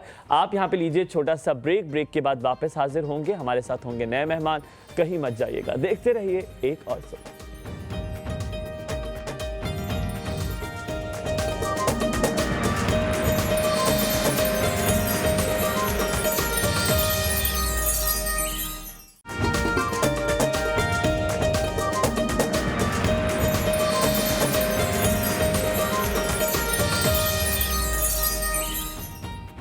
Welcome back after the break. हम इससे पहले जिनसे बात कर रहे थे उसी से ताल्लुक़ रखती हुई आज दूसरी जुड़ी हुई बात से बात करने लगे हैं। हम जब भी हमारे पास वक्त होता है तो हम ऐसी चीज़ की तरफ जाते हैं जिससे हमें करार मिले, सुकून मिले, हम अच्छा फ़ील करें, और जब अच्छा फ़ील करते हैं तो फिर हम एक्ट भी बड़ा अच्छा करते हैं। जब मेंटल हेल्थ की बात होती है तो जब दिमाग के सुकून की बात होती है, जब दिमाग की सेहत की बात होती है, जब नफ्सियात की सेहत की बात होती है, तो हम बार बार ये सोचते हैं कि ऐसा कि बस सुकून मिल जाए। फिर कुछ लोग ये भी कहते हैं कि सुकून सिर्फ कब्र में है अगर जोक्स अपार्ट, लेकिन सुकून पाने के लिए हम हर चीज़ करते हैं। हम जो पैसे की तगोदो करते हैं, जो दौड़ में लगे हुए हैं, वो हम इसलिए लगे हुए हैं कि शायद उससे हमें सुकून मिल जाए, उससे हम सेटिस्फाई हो जाए, मुतमईन हो जाएं। लेकिन ये मुतमईन होने का सफ़र कितना मुश्किल है, ये कैसे मिलता है, ये आज तक किसी को भी नहीं पता चला। क्या राज है? हम अक्सर कभी कोई बात, कोई जुमला हमें कस दे, कह दे, कोई नाम पुकार दे ऐसा जो आपको पसंद ना आए, तो यकीनन हम उसके बारे में घंटों सोचते रहते हैं और कुड़ते रहते हैं और अपने आप को जो है परेशान करते रहते हैं। खुदा ना खास्ता अगर कुछ ऐसी चीज़ हो जाए जिससे आप गमज़दा हो जाते हैं तो फ़ौरन गमज़दा, ऐसी चीज़ हो जाए अल्लाह करे जिससे आप कोई खुशी खबर आपको मिले, आप फ़ौरन खुश हो जाते हैं। ऐसे कुछ लोग मैंने देखे जो इंस्टेंटली खुश हो जाते हैं, इंस्टेंटली गमज़दा हो जाते हैं। ऐसे लोगों से मुझे बड़ा डर लगता है, क्योंकि उनसे क्या कहा जाए और क्या ना कहा जाए इससे भी डर लगता है। जो मेंटल हेल्थ होती है वो खाली आपकी अपनी नहीं, आपके अपने अल्फाजों से शायद दूसरे को क्या तकलीफ पहुंच रही है, हमें ये भी ध्यान रखना है। इस सारी चीज़ों के बारे में बात करने के लिए हमने कहा आज उस इंसान को बुलाया जाए जिसका 2 दहाइयों का कम से कम एक्सपीरियंस ज़रूर हो। उनका एक्सपीरियंस है। आज हमारे साथ मेंटल हेल्थ एक्सपर्ट है जो कि ग्रुप डायरेक्टर भी हैं विलिंग वेज के, आज हमारे साथ मौजूद है। उनसे पूछेंगे कि वो क्या राज है कि जिसको अपना कर, उस रास्ते पर चलकर हम अपने दिमाग को सुकून दे सकते हैं। ऐसा क्या तरीक़ेकार है कि हम मुतमईन हो सकते हैं, ऐसा क्या तरीक़ेकार है कि हम हमेशा के लिए खुश हो सकते हैं। क्या ये खाली मिथ है या इस बात में कोई सदाकत भी है? मौजूद है हमारे साथ जी तलाल ज़ुबैर साहब। अस्सलाम वालेकुम, सुबह खैर, कैसे हैं आप? वालेकुम अस्सलाम, थैंक यू वेरी मच, अल्हम्दुलिल्लाह। तलाल साहब, सबसे पहला हम रवायती सवाल पूछते हैं, आप सुबह सवेरे कितने बजे उठते हैं? मैं सुबह 5 बजे। सुबह 5 बजे उठते हैं और आप सोते कितने बजे रात? मैं 8:39। 8:39 o'clock। ये आप क्या हुस्न और जवानी से वजह से क्या बहुत अच्छा सोते हैं माशाल्लाह। अल्हम्दुलिल्लाह, नींद जो है वो हर इंसान की 9 आवर्स होनी चाहिए। इसका ताल्लुक आपकी एज से नहीं है, मतलब बचपन में तो आपको ज़्यादा चाहिए होती है, लेकिन हर एक इंसान को 8 से 9 घंटे की स्लीप हर रात चाहिए होती है ताकि उसके दिमाग के वो हिस्सा रिपेयर हो सके जो उस दिन डैमेज हुआ था। पर तलाल साहब, सबसे बड़ी बात है, बड़ी मुश्किलों से मैंने 8 घंटे कल से शुरू किया है, 9 करते करते तो बहुत सारा काम जो है वो आपका रह जाएगा। तो ये इसको बैलेंस कैसे करना है? कि जब आप सुबह 5 बजे उठते हैं तो फिर आप अपना ढेर सारा काम जो है वो सुबह ही कर लेते हैं और आपका दिन अर्ली शुरू हो जाता है। आप नाश्ते पे अगर किसी से मिलना चाहते हैं तो आप 9 बजे मिल सकते हैं और आप अपना ऑफिस अर्ली स्टार्ट कर सकते हैं और फिर 5 बजे के बाद आप आहिस्ता आहिस्ता रिटायर करते हैं टूवर्ड्स द बेड और फिर 9 बजे तक आप बिस्तर में होते हैं। That's a very good routine, I think I really like it. Talal साहब, मेंटल हेल्थ के बारे में जो मैंने शुरुआत में बात की, इब्तिदा में मैंने बात की, वो ये था कि क्या खुशी एक मिथ है कि आप हमेशा के लिए मुतमईन हो सकते हैं, हमेशा के लिए खुश हो सकते हैं? क्या इसमें कोई हकीकत है, ऐसा किया जा सकता है? खुशी का जो बंदोबस्त है वो अल्लाह ताला ने हमारे अपने ही अंदर किया हुआ है और अगर हम अपने उन केमिकल्स को पहचानें, उन हार्मोन्स को पहचान लें 4 जो कि खुशी के लिए रिस्पॉन्सिबल हैं और अगर हम उनको अपने हर रोज़ प्रैक्टिस करें तो बुनियादी खुशी हमें वहाँ से मिलती है। उसके बाद खुशी मिलती है दौलत कमाने से, रिश्तों से, बाप से, बहन से, भाई से, बच्चे से। ये बोनस होता है सारे का सारा। जो बुनियादी बंदोबस्त है वो हमारे अपने अंदर मौजूद है, अगर हम उसको प्रैक्टिस करें तो हम खुश रह सकते हैं। बेशक। हमारे साथ कॉलर मौजूद है खदीजा लाहौर से। अस्सलाम वालेकुम लाहौरियो, क्या हाल चाल हैं, कैसी हैं आप? वालेकुम अस्सलाम, अल्लाह का शुक्र, आप सुनाएं? बिल्कुल ठीक, अल्हम्दुलिल्लाह। कैसा मौसम है लाहौर का? बहुत अच्छा। अच्छा, आपकी तरह अच्छा मौसम है, तो फिर बताइए क्या कहेंगी आप? जी खदीजा। वो किसी को कह रही है सब्र करो, मैं बात कर रही हूँ। जी खदीजा। हेलो। जी जी, सब्र कर लिया उन्होंने? आप बताइए क्या कहेंगी? जी कर लिया। क्या कह रही हैं? किसकी शादी है? आज हलीमा आप ही क्यों नहीं आई? हलीमा आप ही की शादी है ससुराल में इसलिए। क्या कहोगे खदीजा? टीवी का वॉल्यूम बंद कर दो वरना कॉल बंद हो जाएगी अगर आप टीवी का वॉल्यूम बंद नहीं करेंगी। क्या कहोगे आप? कुछ भी नहीं कहना, बस सुनने का पूछना था। कोई बात नहीं, आज आप भी गा रहे हैं, आप भी बहुत प्यारे लग रहे हैं। मैं भी बहुत प्यार, थैंक यू वेरी मच यार, ये कॉन्सलेशन तारीफ करने के लिए बहुत बहुत शुक्रिया। सलामत रहिए खदीजा, बहुत बहुत बहुत शुक्रिया। सलामत रहें आप, खुश रहें, आबाद रहें। अच्छा लगा आपसे बात करके। अच्छा, coming back to you Talal, it is very important कि अपनी मेंटल हेल्थ को, फिज़िकल हेल्थ को बराबर और बैलेंस किया जाए। आजकल की जो तगदो है ना, दौड़ है, नन ने कुछ कह दिया, उफ दिल बुरा लग गया, पूरा दिन ख़राब हो गया, और फिर आपकी बीवी मेक श्योर करती है कि आपका दिन भी ख़राब गुजरे। अगर सास ने कुछ कह दिया, वो कुछ यकीनन, अगर शौहर का बॉस ने कुछ कह दिया उसके, वो भी आपके घर जाके रिपेल इफेक्ट करेगा। इससे तो बचा कैसे जाए? कोई दूसरा आके सुना जाए, कोई दूसरा बातें कर जाए, इसका तो नहीं हल निकाला जा सकता। असल में हमारा जो अपना रिमोट कंट्रोल है वो हमारे अपने हाथ में ही होता है, वो दूसरे के हाथ में नहीं होता। अगर कोई और आके हमारा वॉल्यूम ऊपर नीचे म्यूट कर जाए या हमें चीखने पे लगा जाए, तो इसका मतलब है कि हमारी ज़िंदगी का जो रिमोट कंट्रोल है वो हमारे अपने हाथ के अंदर नहीं है। असल में जो मेंटल हेल्थ है ये एक बहुत ही रीसेंट फिनोमेना है, और इसके ऊपर जो सही मानों में काम हुआ, यानी 1908 में मेंटल हेल्थ हाइजीन का एक कॉन्सेप्ट आया कि अपने जज्बात को, अपने ताल्लुकात को, अपने रवैयों को ठीक रखो।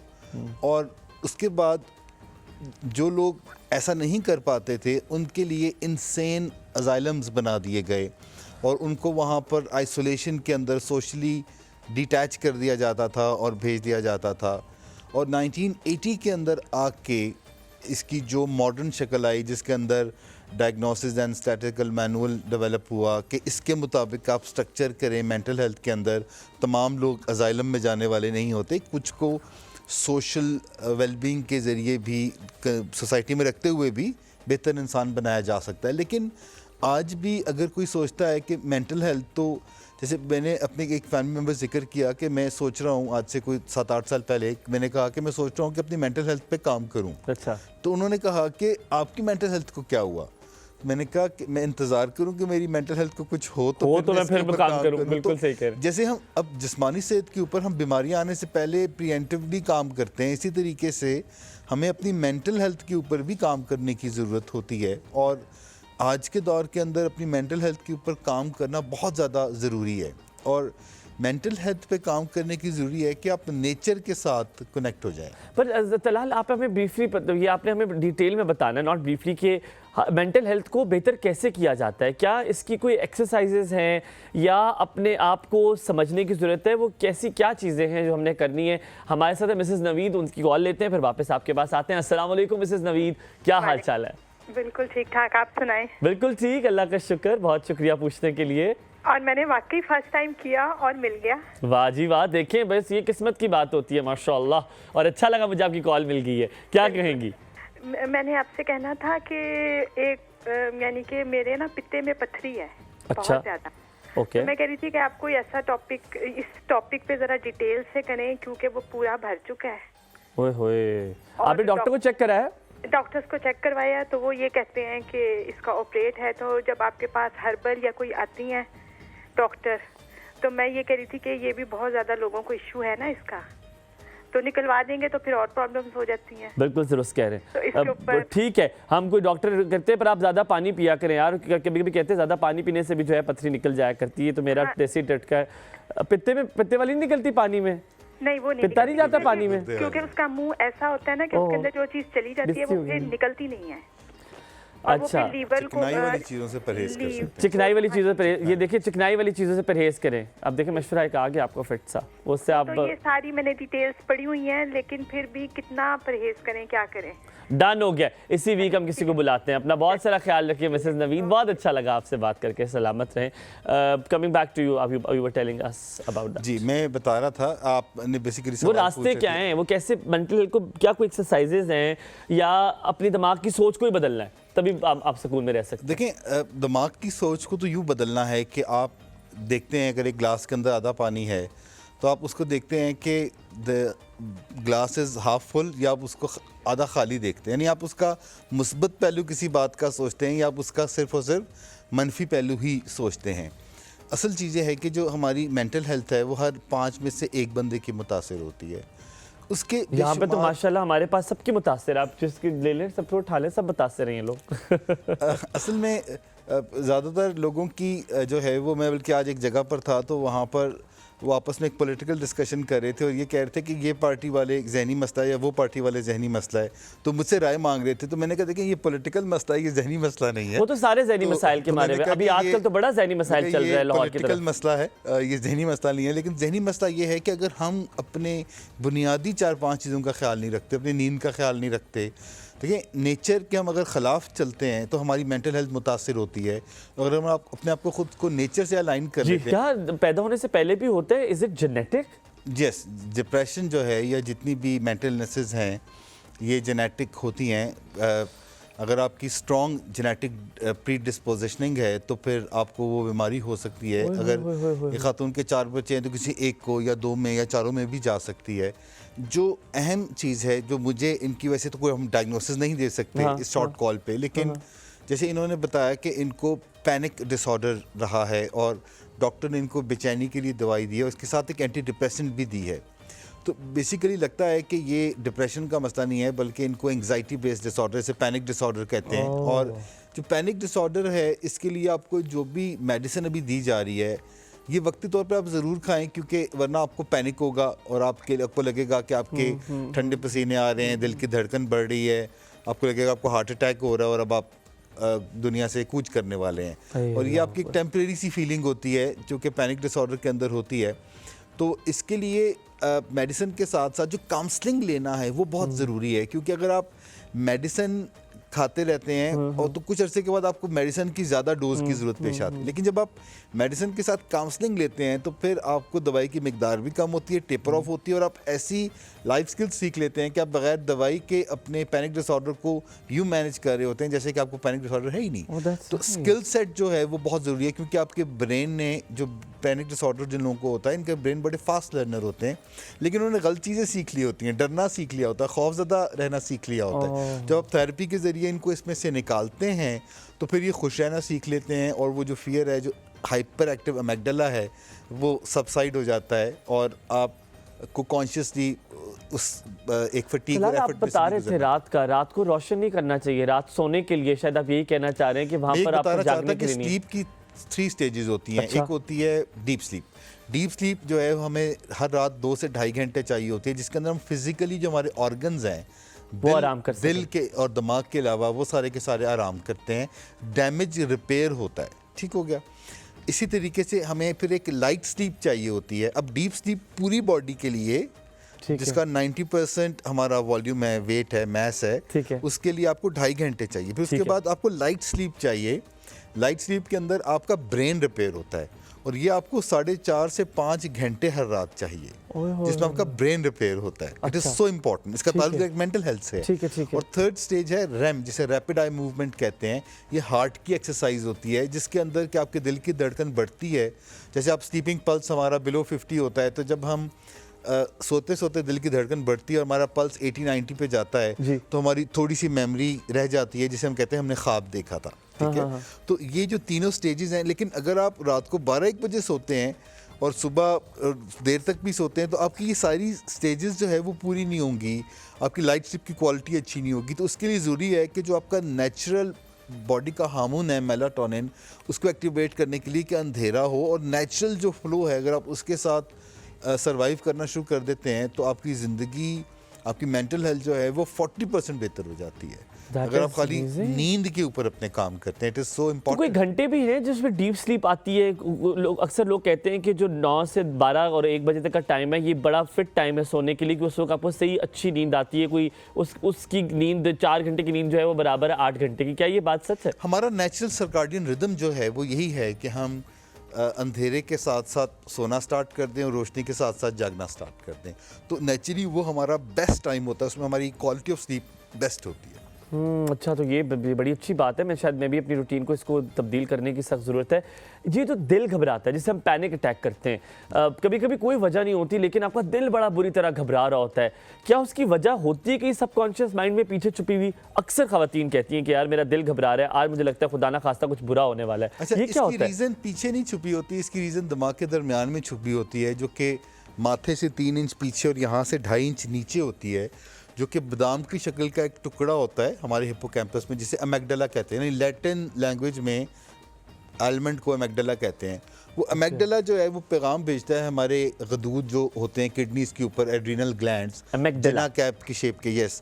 तो जब हमारा अमेगडाला हाइपर एक्टिव होता है तो हम बिला वजह हमें खटका सा लगा रहता है, हमारे अंदर एक बेचैन सी रूह होती है, अंदरूनी सुकून नहीं हमें फील हो रहा होता।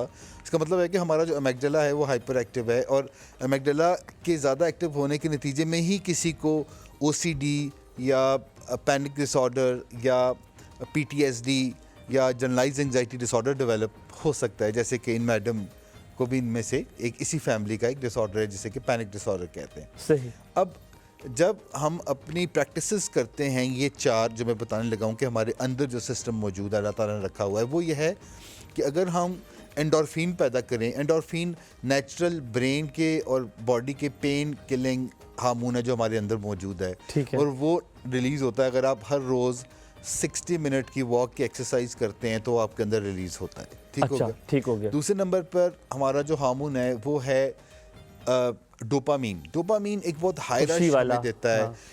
डोपामीन की जो खुशी होती है वो समंदर की ऊंची लहरों की तरह ठाठे मारती हुई खुशी होती है। ये सेंस ऑफ अचीवमेंट से आती है। आप कोई गोल सेट करते हैं, अचीव करते हैं, पैसा कमाते हैं, तालीम हासिल करते हैं, तो इन चीज़ों से आपको डोपामीन मिलती है जो भी आपके लिए सक्सेस है। तीसरे नंबर पे जो हार्मोन है वह है सेरोटोनिन। सेरोटोनिन बेसिकली वेलफेयर का हार्मोन है कि अगर आप जो है वो ग्रेटिट्यूड फील करते हैं, शुक्रगुजारी करते हैं उस पैसे पे, सलाहियत पे, स्किल पे, टेक्निक पे जो अल्लाह ताला ने आपको नवाजी है, और उसी में से अगर आप किसी को कुछ सिखाते हैं, जैसे कि मैं अभी सिखा रहा हूँ, तो इससे सेरोटोनिन रिलीज़ होती है और ये समंदर की ठंडी लहरों की तरह होती है। और जो चौथा हार्मोन है जो बड़ा अहम है वो है ऑक्सीटोसिन। ये प्यार के रिश्तों के अंदर होता है। ये बीवी बच्चे, माँ बाप, हर एक रिश्ते के अंदर उसके डायनामिक्स के मुताबिक हमारे अंदर रिलीज होता है। जैसे क्या कहते हैं इसे? ऑक्सीटोसिन। ये वही इंजेक्शन है जो भैंस को लगाया जाता है ज़्यादा दूध लेने के लिए। जब भैंस को लगाते हैं उसको अपने बछड़े पे इतना प्यार आता है कि वो दूध दे ही जाती है, यहाँ तक कि उसकी हेल्थ तबाह हो जाती है। सो जब आप इसको इन नेचुरल तरीके, जैसे एंडोर्फिन जो है पेन किलर, ये आप को दवाई भी खा सकते हैं लेकिन उसका आपको डैमेज होगा। जब आपके अपने अंदर सिस्टम मौजूद है कि आप वॉक एक्सरसाइज करके रिलीज कर सकते हैं तो that would be more reliable system, और आप थ्रू आउट लाइफ जो है इस काम को ये मुझे ऑक्सीटोसिन मेरे ख्याल में अभी दरकार होगा कि अगर मुझे ना मैंने लिया, अगर ब्रेक अभी ना ली तो जो स्टैंड पे मेरा रिश्ता है ना वो थोड़ा सा ख़राब हो जाएगा। जो ऑक्सीटोसिन है ना वो मुझे नहीं मिलेगा। यहाँ पे लेते थोड़ा सा ब्रेक के बाद वापस आएंगे। आप हमें कॉल कर सकते हैं, अपने सवाल भी पूछ सकते हैं। देखते रहिए एक और सब।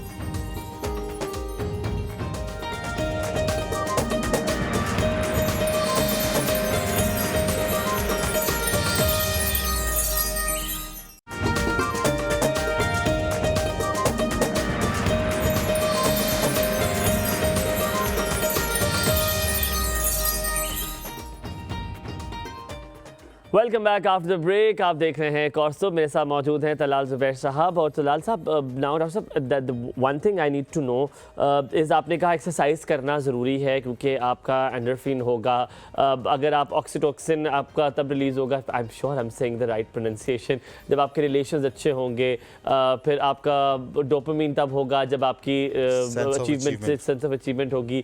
एक रह गया जो कि है, मुझे पता है, ग्रैटिट्यूड वाला, वो कौन सा है?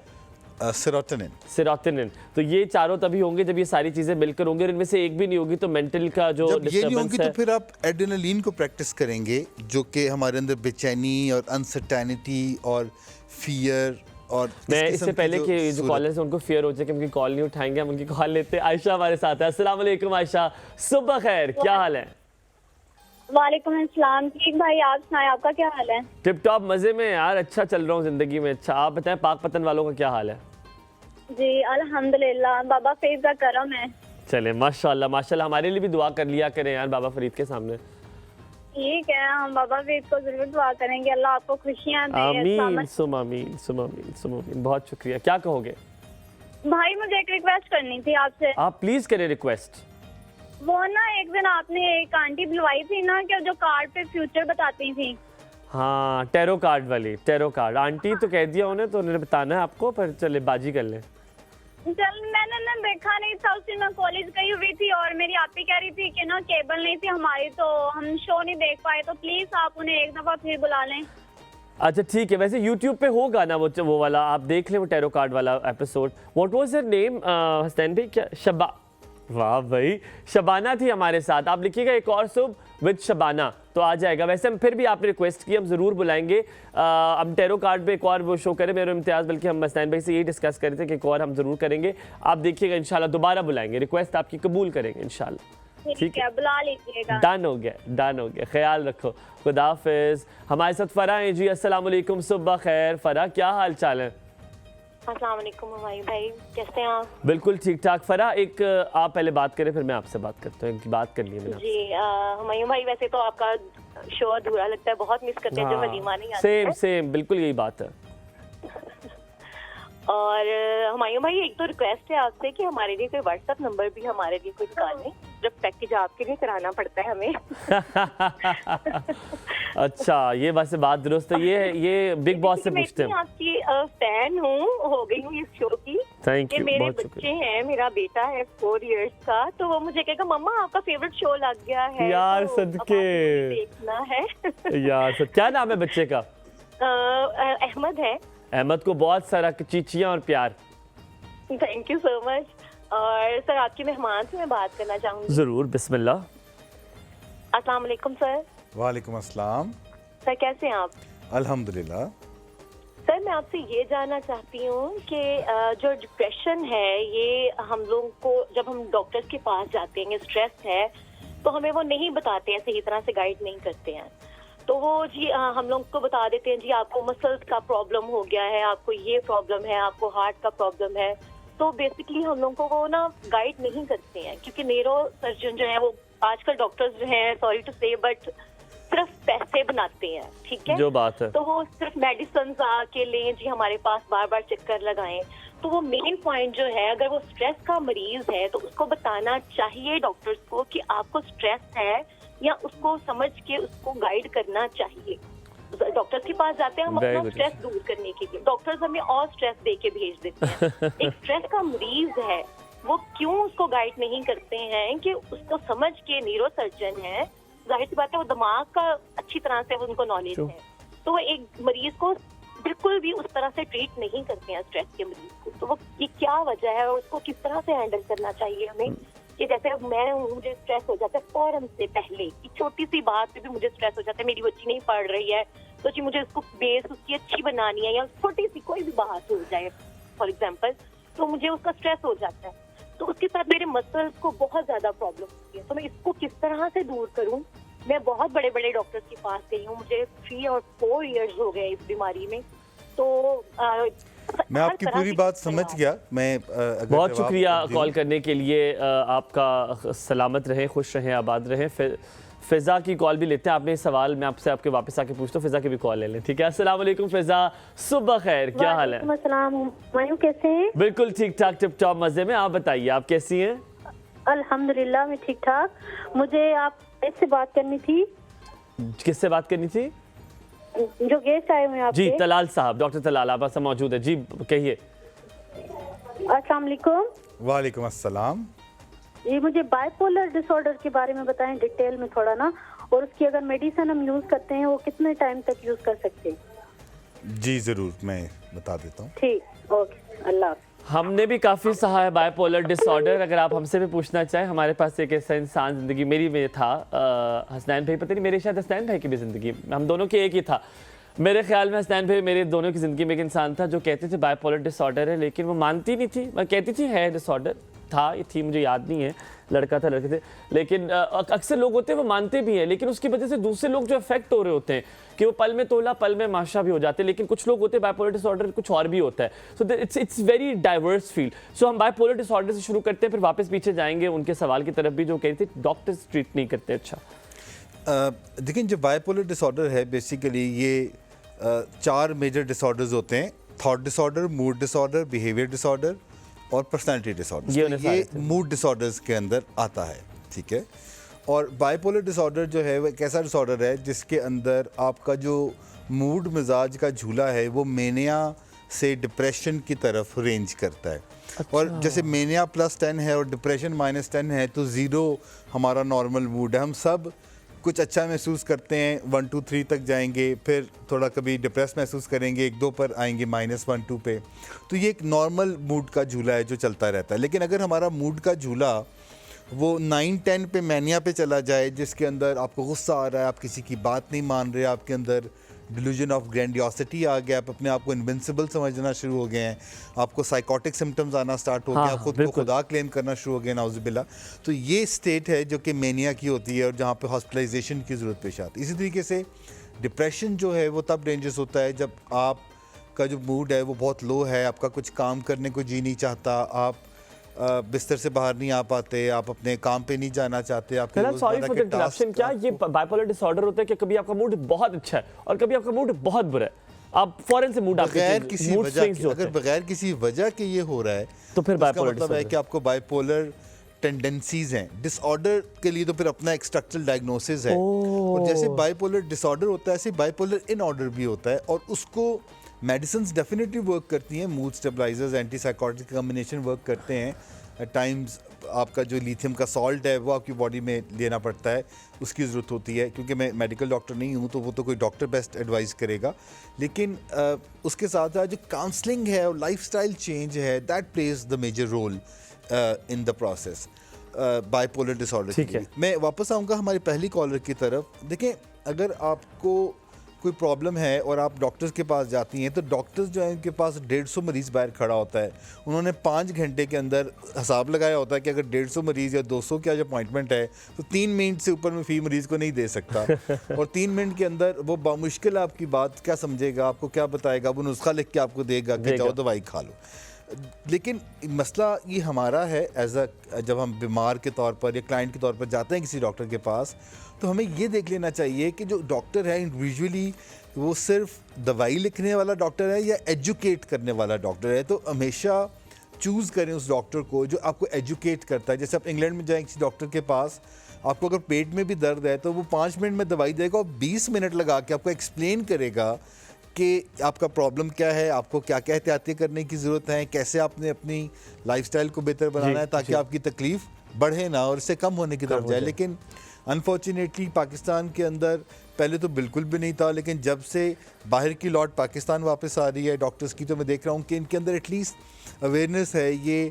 तो आप अच्छे स्पेशलिस्ट के पास अगर आप जाएंगी जो बाहर से पढ़ के आया है तो उनकी चूंकि वहाँ ट्रेनिंग होती है, उसकी प्रैक्टिस डिफरेंट होगी, उसकी ट्रेनिंग डिफरेंट होगी, आपको एजुकेट करेंगे, आपको बताना चाहेंगे कि आपका क्या मसला है और आपकी अच्छी रहनुमाई करेंगे। सर बहुत बहुत शुक्रिया, आज आपसे बहुत अच्छा लगा बात करके। हमारे पास वक्त कम था लेकिन आपसे बहुत सारे सवाल हो सकते हैं। यू आर वेरी कंटेंटफुल, सब चीज़ों के बारे में आपको पता था, बहुत चीज़ें आज आपने मुझे सिखाई हैं, आपका बहुत शुक्रिया। इंशाल्लाह आपको दोबारा भी दावत देंगे। यहाँ पर आपसे कहेंगे कि चाहेंगे इजाज़त, इंशाअल्लाह कल मुलाकात होगी नए मेहमानों के साथ। आप देखते रहिए एक और सब।